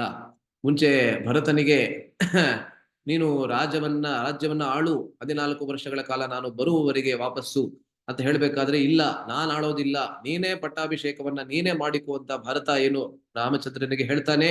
ಮತ್ತೆ ಕೊನೆಯಲ್ಲೂ ಕೇವಲ ರಾಮನ ಪಾದುಕೆಗಳನ್ನ ಕರೆದುಕೊಂಡು ಹೋಗಿ ಆ ಪಾದುಕೆಗಳಿಗೆ ಪಟ್ಟಾಭಿಷೇಕವನ್ನ ಮಾಡ್ತಾನೆ. ಅದೇ ರೀತಿಯಲ್ಲಿ ಇವಾಗ ವಿಭೀಷಣನು ಹಠ ಮಾಡಿದರೆ ಏನಾಗತ್ತೋ ಎಂಬಂತೆಯೇ ಒಂದು ಯೋಚನೆ ಇತ್ತು ರಾಮಚಂದ್ರನಲ್ಲಿ, ಅದೇ ಜ್ವರ. ಆದರೆ ವಿಭೀಷಣ ಆ ರೀತಿಯಾಗಿ ಹಠ ಮಾಡದೆ ಪಟ್ಟಾಭಿಷೇಕವನ್ನ ಮಾಡಿಸಿಕೊಂಡಿದ್ದರಿಂದ ಆ ರಾಮಚಂದ್ರನಲ್ಲಿ ಇದ್ದಂತಹ ಜ್ವರ ಹೊರಟು ಹೋಯ್ತು ಅಲ್ಲ. ಸೊ ಎಂದು ಚಿಂತಿಸುತ್ತಾ ಮೈ ಬಿಳಿಚಿಕೊಂಡು ವಿವರ್ಣರು ಜ್ವರಪೀಡಿತರು ಆಗಿದ್ದರು ಶ್ರೀರಾಮಚಂದ್ರ ದೇವರು. ಹಾಗೆ ಅವನು ಹಠ ಮಾಡದೆ ಹೋದುದರಿಂದ ದೇವರಿಗೆ ತಲೆ ಮೇಲಿನ ಮೂಟೆಯೊಂದು ಇಳಿದಂತಾಗಿ ಜ್ವರ ಬಿಟ್ಟಿತು. ಇಂದ್ರಜಿತ್ತಿನ ನಾಗಪಾಶಕ್ಕೆ ಕಟ್ಟು ಬಿದ್ದು ಸಕಲ ವಾನರ ಸೈನ್ಯವೂ ಹತವಾಗಲು ರಾಮಲಕ್ಷ್ಮಣರು ಬದ್ಧರಾಗಿ ಶೋಕಿಸುವಾಗ ಭಗವಂತನಿಗಿದ್ದ ಚಿಂತೆ ಹೇಗಿತ್ತೆಂದರೆ, ಯನ್ಮಯ ನ ಕೃತೋ ರಾಜ ರಾಕ್ಷಸಾನಾಂ ವಿಭೀಷಣಃ ತಚ್ಚ ಮಿಥ್ಯಾ ಪ್ರಲಪ್ತಂ ಮಾಂ ಪ್ರಧಕ್ಷತಿ ನ ಸಂಶಯಃ. ವಿಭೀಷಣನನ್ನು ರಾಕ್ಷಸರ ದೊರೆಯಾಗಿ ಮಾಡುವೆನೆಂದು ಏನು ಹೇಳಿದ್ದೇನೋ ಅದು ಸುಳ್ಳು ಮಾತಾಯಿತೆಂಬುದು ನನ್ನನ್ನು ಸುಡುತ್ತಿದೆ, ಸುಳ್ಳಲ್ಲ ಎಂದು ಹೇಳಿದಂತೆ ವಿಭೀಷಣ ದೊರೆಯಾಗಿ ಅಭಿಷಿಕ್ತನಾದ ಮೇಲೆಯೇ ಭಗವಂತನಿಗೆ ಈ ಚಿಂತೆಯ ಜ್ವರ ಬಿಟ್ಟಿತ್ತೆಂದು ಭಾವ ಅಲ್ಲ. ಇದು ಹಿಂದೆ ಇಂದ್ರಜಿತ್ತಿನ ಪ್ರಸಂಗದಲ್ಲಿ ಅವಾಗ ರಾಮನನ್ನ ಮತ್ತೆ ಲಕ್ಷ್ಮಣನನ್ನ ಕೂಡ ತನ್ನ ವಿಶೇಷವಾದಂತ ಶಕ್ತಿಯಿಂದ ಹಿಡಿದು ಬಿಡ್ತಾನೆ ಇಂದ್ರಜಿತ್ತು. ಆವಾಗ ರಾಮಚಂದ್ರನ ಬಾಯಿಂದ ಬಂದಂತಹ ಶಬ್ದಗಳಿವು ಅಲ್ಲ. ವಿಭೀಷಣನಿಗೆ ಯಾವ ಮಾತನ್ನ ಕೊಟ್ಟಿದ್ದೇನೆ ಅದನ್ನ ನಾನಿನ್ನೂ ಸಂಪೂರ್ಣ ಮಾಡಿಲ್ಲ, ಅದಿನ್ನೂ ಪೂರೈಸಿಲ್ಲ, ಆದ್ದರಿಂದಲೇ ಈ ರೀತಿಯಾದಂತಹ ಕಷ್ಟಗಳು ನಮ್ಗೆ ಬರ್ತಾ ಇದೆ. ಅದರಿಂದ ಆ ಒಂದು ಮಾತನ್ನ ನಾನು ಸಂಪೂರ್ಣ ಮಾಡ್ಲೇಬೇಕು ಅಂತ ಒಂದು ಯೋಚನೆ ಇತ್ತು ರಾಮಚಂದ್ರನಲ್ಲಿ, ಅದು ಜ್ವರದಂತೆ ಇತ್ತು. ಆದ್ರೆ ಇವಾಗ ವಿಭೀಷಣನ ಪಟ್ಟಾಭಿಷೇಕ ಆದ್ಮೇಲೆ ಆ ಜ್ವರ ಹೊರಟೋಯ್ತು. ಜ್ವರದಿಂದ ಮುಕ್ತನಾದ ರಾಮಚಂದ್ರ. ವಿಜ್ವರ ವಿಭೀಷಣನನ್ನು ದೊರೆಯಾಗಿ ಮಾಡುವುದಾಗಿ ಎಲ್ಲಿ ಯಾವಾಗ ಹೇಳಿದ್ದೆಂದರೆ ಅವನ ಶರಣಾಗತಿ ಅಂಗೀಕೃತವಾದೊಡನೆಯೇ ಭಗವಂತನು ತಾನಾಗಿಯೇ ಹೇಳುವ ಮಾತಿದು. ಅಲ್ಲಿ ತಿರುಪುಲ್ಲಾನಿ ಕ್ಷೇತ್ರದಲ್ಲಿ ಹೇಳ್ತಾನೆ ಏನಂತ, ಅಹಂ ಹತ್ವಾ ದಶಗ್ರೀವಂ ಸ ಪ್ರಹಸ್ತಂ ಸಹಾನುಜಂ ರಾಜಾನಂ ತ್ವಾಂ ಕರಿಷ್ಯಾಮಿ ಸತ್ಯಮೇತದ್ ಬ್ರವೀಮಿತೆ. ಮೊದಲನೇದಾಗಿ ದಶಗ್ರೀವ ಅಂದ್ರೆ ರಾವಣನ ಸಂಹಾರವನ್ನ ಮಾಡಿ, ನಂತರ ಸ ಪ್ರಹಸ್ತಂ, ಪ್ರಹಸ್ತ ಅನ್ನೋನು ರಾವಣನ ಸುಪುತ್ರ, ಅವನ ಸಂಹಾರವನ್ನೂ ಕೂಡ ಮಾಡಿ, ಸಹಾನುಜಂ ಸಹ ಅನುಜಂ ಅವನ ಅನುಜನ ಸಂಹಾರವನ್ನೂ ಕೂಡ ಮಾಡಿ, ಅದಾದ್ಮೇಲೆ ತ್ವಾಂ ರಾಜಾನಂ ಕರಿಷ್ಯಾಮಿ, ಅದಾದ್ಮೇಲೆ ನಿನ್ನನ್ನ ರಾಜನನ್ನಾಗಿ ನಾನು ಮಾಡ್ತೇನೆ ಅಲ್ಲ. ಸತ್ಯಮೇತದ್ ಬ್ರವೀಮಿತೆ. ಸೊ ಸಹಾನುಜ ಅಂತ ಹೇಳಿದ್ರೆ ಇಲ್ಲಿ ವಿಭೀಷಣ ಅಲ್ಲ, ಆದ್ರೆ ಅದು ಕುಂಭಕರ್ಣ ಅಲ್ಲ. ರಾವಣ, ಕುಂಭಕರ್ಣ, ಶೂರ್ಪಣಖೆ ಮತ್ತೆ ವಿಭೀಷಣ ಈ ನಾಲ್ವರು ಹುಟ್ಟಿದಂಥವರು, ಅಣ್ಣ ತಂಗಿ ಮತ್ತೆ ತಮ್ಮಂದರು. ಸೊ ಈ ನಾಲ್ವರಲ್ಲಿ ರಾವಣನಿಗೆ ಇಬ್ಬರು ಅನುಜರು ತಮ್ಮಂದಿರು. ಮೊದಲನೇವನು ಕುಂಭಕರ್ಣ, ಎರಡನೇವನು ವಿಭೀಷಣ. ಆದರೆ ಇಲ್ಲಿ ಸಹಾನುಜಂ ಅಂತ ಏಕವಚನದಲ್ಲಿ ಏನ್ ಹೇಳ್ತಾ ಇದ್ದಾರೆ, ಅದಕ್ಕೆ ಏನರ್ಥ ಅಂತ ಹೇಳಿದ್ರೆ ವಿಭೀಷಣ ಅಲ್ಲ, ಆದರೆ ಕುಂಭಕರ್ಣನ ಸಂಹಾರವನ್ನೂ ಕೂಡ ಮಾಡಿ ನಿನ್ನನ್ನ ರಾಜನನ್ನಾಗಿ ನಾನು ಮಾಡ್ತೇನೆ ಅಲ್ಲ. ಸೊ ವಿಗತ ಜ್ವರ ಎಂಬಲ್ಲಿ, ಸೊ ಇಲ್ಲಿ ವಿಗತ ಜ್ವರ ಎಂಬಂತಹ ಶಬ್ದಕ್ಕೆ ಮತ್ತೊಂದು ಕೊನೆಯ ಅರ್ಥವನ್ನು ಕೂಡ ಹೇಳ್ತಾರೆ. ಇದು ಬಹಳ ಅದ್ಭುತವಾದಂತಹ ಅರ್ಥ ಅಲ್ಲ. ಸೊ ಇದನ್ನ ನಾವು ಹೇಳಿ ಇಲ್ಲಿ ನಾವು ವಿರಾಮವನ್ನು ಕೊಡ್ತೇವೆ. ದಯವಿಟ್ಟು ಧ್ಯಾನದಿಂದ ಕೇಳಿ. ವಿಗತ ಜ್ವರ ಎಂಬಂತಹ ಶಬ್ದಕ್ಕೆ ಮತ್ತೊಂದು ಅರ್ಥ. ಸೊ ಇದು ಮತ್ತೆ ಹೇಳ್ಬೇಕಂದ್ರೆ ಸಂಸ್ಕೃತ ಭಾಷೆಯ ಮತ್ತೊಂದು ವೈಶಿಷ್ಟ್ಯ. ಒಂದೇ ಶಬ್ದವನ್ನ ಬೇರೆ ಬೇರೆ ಕಡೆಗಳಲ್ಲಿ ಅದನ್ನ ವಿಭಾಗ ಮಾಡಿ ಬೇರೆ ಬೇರೆ ಅರ್ಥಗಳನ್ನ ನಾವು ಹೇಳಬಹುದು ಅಲ್ಲ. ಸೊ ವಿಗತ ಜ್ವರ ಎಂಬಲ್ಲಿ ಬೇರೊಂದು ಬಗೆಯಾಗಿ ವಿಗ್ರಹ ವಾಕ್ಯವನ್ನು ಮಾಡಿ ಅಪೂರ್ವಾರ್ಥವನ್ನು ಶ್ರೀ ಗೋವಿಂದರಾಜರು ಹೊರತೆಗೆದಿದ್ದಾರೆ. ವಿ ಅಂದ್ರೆ ಏನು? ವೌ ಪಕ್ಷಿಣಿ ಜಟಾಯುಷಿ ಜ್ವರೋ ಯಸ್ಯ ಸಹ ವಿಗತ ಜ್ವರ. ಅಂದರೆ ವಿ ಅಂದರೆ ಪಕ್ಷಿ, ಪಕ್ಷಿಯಲ್ಲಿ ಮನಸ್ಸು ನೆಟ್ಟು ಕಿಂಚಿತ್ ತಾಪವುಳ್ಳವನು ವಿಗತ ಜ್ವರನು ಅಲ್ಲ. ಸೊ ವೌ ವಿ ಅಂದ್ರೆ ಯಾವ ಶಬ್ದ ಇದು? ವಿಗತ ಜ್ವರ ಎಂಬಂತ ಶಬ್ದದಲ್ಲಿ ವಿ ಎಂಬಂತ ಒಂದು ಅಕ್ಷರ ಇದೆ, ಮತ್ತೆ ಗತಜ್ವರ. ಸೊ ಜ್ವರ ಎಂಬಂತ ಶಬ್ದಕ್ಕೆ ಕೇವಲ ನಮ್ಮ ಮೈಯಲ್ಲಿ ಏನ್ ಜ್ವರ ಬರುತ್ತೆ ಅದು ಮಾತ್ರ ಅಲ್ಲ, ಆದ್ರೆ ಇಲ್ಲಿ ಆಸಕ್ತಿ ಅಂತ ಅರ್ಥ ಮಾಡ್ತಾ ಇದ್ದಾರೆ.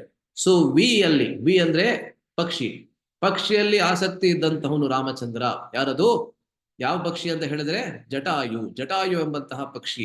ಸೊ ಇಲ್ಲಿ ವಿಭೀಷಣನ ಪಟ್ಟಾಭಿಷೇಕ ಆಗ್ಬೇಕಾದ್ರೆ ರಾಮಚಂದ್ರ ಜಟಾಯುವನ್ನ ನೆನೆಸ್ತಾ ಇದ್ದಾನಂತೆ. ಜಟಾಯುವನ್ನ ಅವನು ನೆನಪು ಮಾಡ್ಕೋತಾ ಇದ್ದಾನೆ. ಏನಕ್ಕೆ? ಎಷ್ಟು ಚೆನ್ನಾಗಿ ಹೇಳ್ತಾ ಇದ್ದಾರೆ ನೋಡಿ ಇಲ್ಲಿ.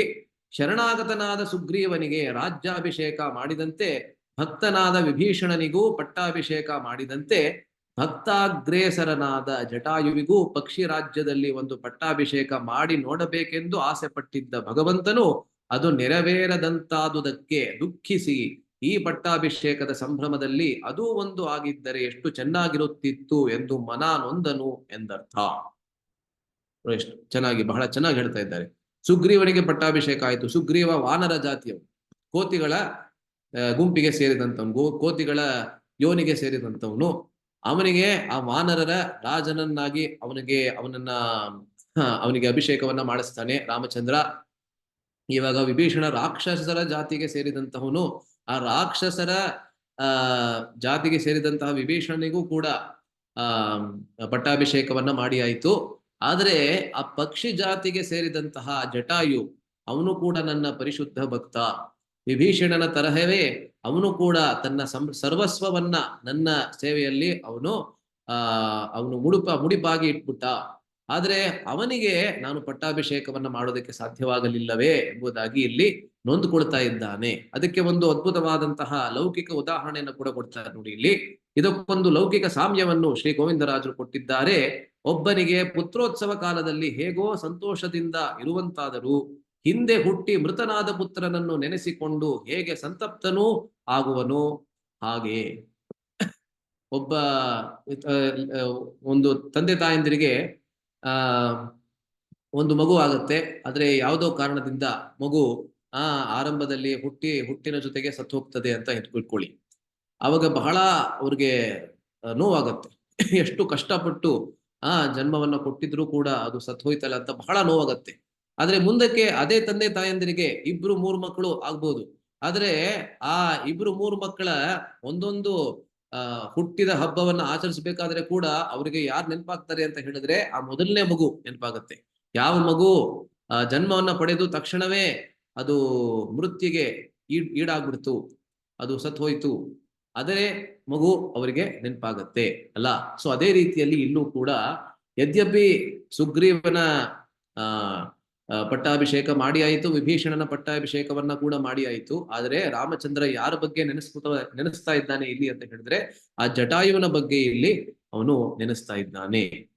ಸೊ ಇಲ್ಲೂ ಸರ್ವಲೋಕಪಿತ ಎನಿಸಿದ ಭಗವಂತನು ಸರ್ವಯೋನಿಷು ಕೌಂತೆಯ ಮೂರ್ತಯ ಸಂಭವಂತಿಯಾಹ ತಾಸಾಂ ಬ್ರಹ್ಮ ಮಹದ್ಯೋನಿಹಿ ಅಹಂ ಬೀಜ ಪ್ರದಪ್ಪಿತ ಅಂತ 14ನೇ ಅಧ್ಯಾಯ ಭಗವದ್ಗೀತೆಯಲ್ಲಿ ಕೃಷ್ಣ ಹೇಳುವಂತೆ ಸರ್ವಲೋಕಪಿತ ಶ್ರೀಕೃಷ್ಣ ಅಥವಾ ಶ್ರೀರಾಮಚಂದ್ರ ಪಟ್ಟಾಭಿಷೇಕ ಮಾಡಿಸಿಕೊಳ್ಳದೆಯೇ ಮೃತನಾದ ಜಟಾಯುವನ್ನು ನೆನೆಸಿ ಮನಸ್ಸು ಜ್ವರಪೀಡಿತವಾಗಿಯೇ ಈ ವಿಭೀಷಣ ಅಭಿಷೇಕ ಉತ್ಸವದಲ್ಲಿ ಕಿಂಚಿತ್ ಹರ್ಷಿಸಿದನು ಎಂಬ ವಿವರಣೆ ಮನೋಹರವಾಗಿದೆ ಅಲ್ಲ. ಸೊ ಕೊನೆಯಲ್ಲಿ ಒಂದು ಶ್ಲೋಕವನ್ನ ಹೇಳಿ ಇಲ್ಲಿ ಮುಕ್ತಾಯ ಮಾಡ್ತಾರೆ ವ್ಯಾಖ್ಯಾನವನ್ನ.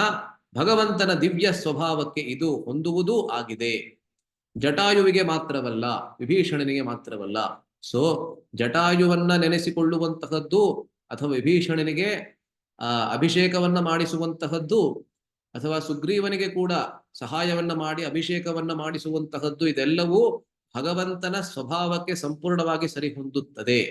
ಹೇಗೆ ನೋಡಿ, ಅದ್ಭುತವಾದಂತಹ ಒಂದು ಶ್ಲೋಕದಿಂದ ಇದನ್ನ ಹೇಳಿ ಮುಗಿಸ್ತಾ ಇದ್ದಾರೆ. ಯಕ್ಕಶ್ಚಿದೇವ ಯದಿ ಕಿಂಚನ ಹಂತ ಜಂತುಃ ಭವ್ಯೋ ಭಜೇತ ಭಗವಂತ ಮನನ್ಯ ಚೇತಾಃ ತಂಸೋಯಮೀದೃಶ ಇಯಾನಿತಿ ವಾಪ್ಯ ಜಾನನ್ ಹೈವೈನತೇಯ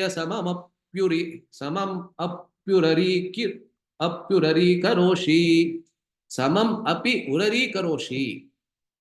ನೋಡಿ, ಒಂದೇ ಸತಿ ಯಾರಾದ್ರೂ ಜಂತು, ಯಾವುದೇ ಜಂತು ಆಗಿರ್ಬೋದು, ಅದು ಜಂತು ಅಂದ್ರೆ ಅದು ಪ್ರಾಣಿ ಆಗಿರ್ಬೋದು ಅಥವಾ ಮನುಷ್ಯ ಆಗಿರ್ಬೋದು, ಯಾವುದೇ ಯೋನಿಯಲ್ಲಿ ಬಂದಂತಹ ಯಾವುದೇ ಜೀವ ಜಂತು ಆಗಿರಬಹುದು, ಅದು ಒಂದೇ ಒಂದ್ಸತಿ ಬಂದು ಭಗವಂತನಲ್ಲಿ ನಾನು ನಿನ್ನವನು ಅಂತ ಹೇಳಿದ್ರೆ ಅವಾಗ ಭವ್ಯೋ ಭಜೇತ ಭಗವಂತ ಅನನ್ಯ ಚೇತಾಹ, ಬೇರೆ ಯಾರನ್ನೂ ನೆನೆಸದೆ, ಅಂದ್ರೆ ದೇವತೆಗಳ ಹತ್ರ ಹೋಗದೆ, ಬೇರೆ ಯಾರದೇ ಹತ್ರ ತಂದೆ ತಾಯಂದ್ರ ಹತ್ರ ಹೋಗದೆ ಅಥವಾ ಬೇರೆ ಯಾರ ಹತ್ರನೂ ಹೋಗದೆ ಭಗವಂತನ ಹತ್ರ ಯಾರು ಬರ್ತಾರೆ ಅಂತಹ ತಂ ಸ ಅಯಂ ಈದೃಶ ಇಯಾನ್ ಇತಿ ವಾ ಅಪಿ ಅಜಾನನ್.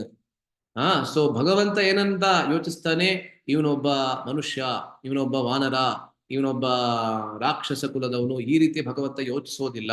ಅಜಾನನ್, ಯಾವುದೇ ಜೀವಜಂತು ಭಗವಂತನಲ್ಲಿ ಬಂದು ಒಂದೇ ಸತಿ ಬೇರೆ ಯಾವುದೇ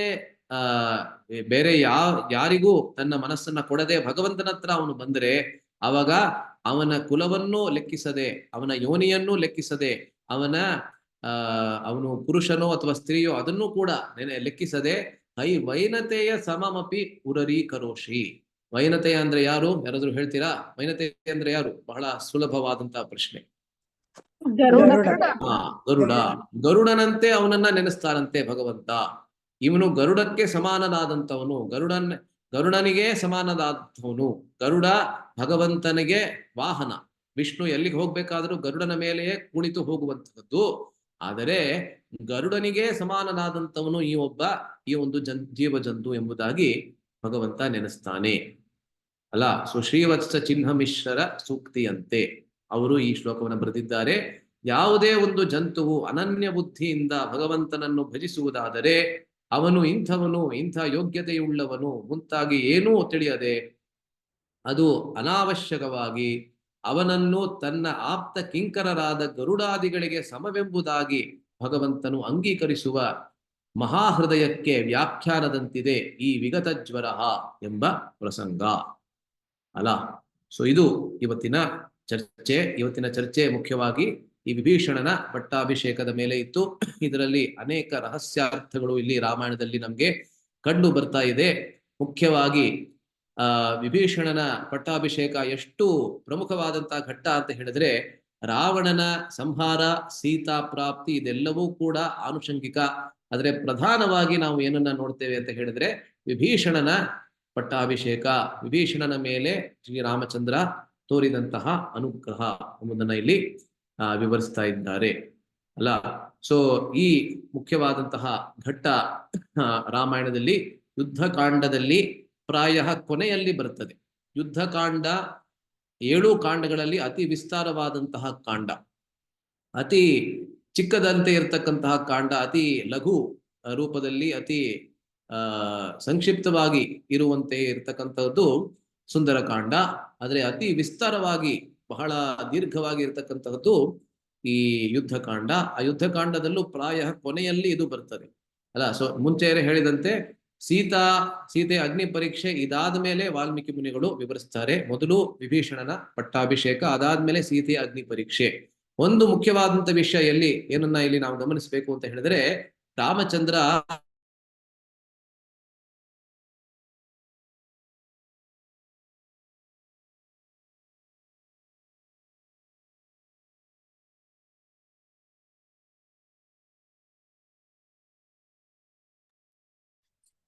ಕೇಳಿಸ್ತಾ ಇಲ್ಲ ಪ್ರಭು. ಕನೆಕ್ಟಿವಿಟಿ ಹೋಯ್ತು.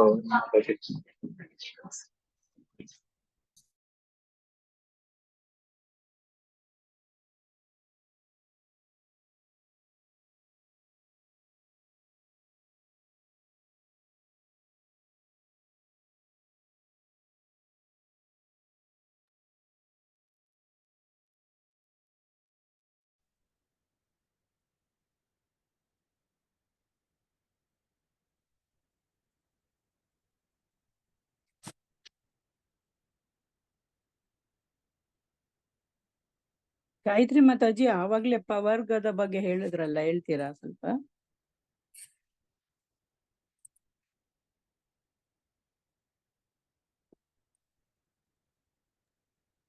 ಹರೇ ಕೃಷ್ಣ ಮಾತಾಜಿ. ಹಾ ಹೇಳಿ ಮಾತಾಜಿ. ಪ ಅಂದ್ರೆ ಪರಿಶ್ರಮ. ಒಂದ್ ನಿಮಿಷ. ಹೇಳಿ. ಫ ಅಂದ್ರೆ ಫೇನ. ಫೇನನ? ಫೇನ ಅಂದ್ರೆ ಅದೇ ಬಾಯಿಂದ ಜೊಲ್ಲು ಸುರಿಸುವಿಕೆ ಅಂತ ಹೇಳ್ತಾರಲ್ಲ, ಸ್ಟ್ರೈನ್ ಅದ. ಬಂಧನ. ಬ ಅಂದ್ರೆ ಬಂಧನ. ಭ ಅಂದ್ರೆ ಭಯ. ಮ ಅಂದ್ರೆ ಮೃತ್ಯು. ಇನ್ನೊಂದು ಚವರ್ಗನ? ಇಲ್ಲ, ಅದು ಬೇರೆ ಮಾತಾಜಿ, ಇದು ಪವರ್ಗ ಅಂತ. ಇದು ಗೊತ್ತಾಯ್ತು. ಪವರ್ಗ ಇದ್ರಲ್ಲಿ 2 ಹೇಳ್ತಾರಲ್ಲ, ಪವರ್ಗ ಇನ್ನೊಂದು ಇದೆ ಅಂತ. ಚಕಾರ, ಅದು ಪ್ರಭು ಎಕ್ಸ್ಪ್ಲೇನ್ ಮಾಡಿದ್ರಲ್ಲ. ಸರಿ ಹೋಗಿ ಮಾತಾಜಿ. ಹರೇ ಕೃಷ್ಣ. ಹರೇ ಕೃಷ್ಣ. ಧನ್ಯವಾದಗಳು ಮಾತಾಜಿ.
8:30 ಆಯ್ತಲ್ಲ.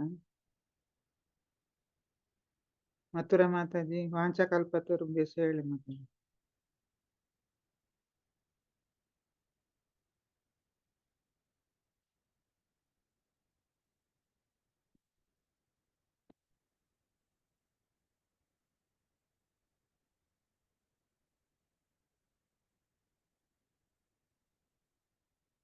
ಪ್ರಭು ಇಲ್ಲ, ಗ್ರೂಪ್ ಇಂದ ಹೋಗಿದಾರಲ್ಲ. 8:30 ಆಯ್ತು. ಹ್ಮ್.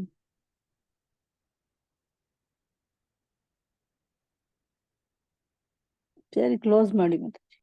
ಚಂದ್ರಮೌಳಿ ಬಾ ಹೇಳಿ ಸರ್. ಪ್ರಭುಜಿ ವಾಂಚಕಲ್ಪತರುಭ್ಯಶ್ಚ ಪಾಂಚಾಕಲ್ಪತರುಭ್ಯಶ್ಚ ಕೃಪಾ ಸಿಂಧುಭ್ಯೇವ ಚ ಪತಿತಾನಾಂ ಪಾವನೇಭ್ಯೋ ಪಾವನೇಭ್ಯೋ ವೈಷ್ಣವೇಭ್ಯೋ ವೈಷ್ಣವೇಭ್ಯೋ ನಮೋ ನಮಃ. ಇಲ್ಲಿ ನೆರೆದಿರೋ ಎಲ್ಲರ ಭಕ್ತರಿಗೂ ಜಯವಾಗಲಿ. ಜೈ ಶ್ರೀಲ ಪ್ರಭುಪಾದ ಕಿ ಜೈ. ಜೈ ಶ್ರೀಲ ಪ್ರಭುಪಾದ ಕಿ ಜೈ. ಹರೇ ಕೃಷ್ಣ. ಸಂಕ್ಷೇಪ ರಾಮಾಯಣ ಇದೆ.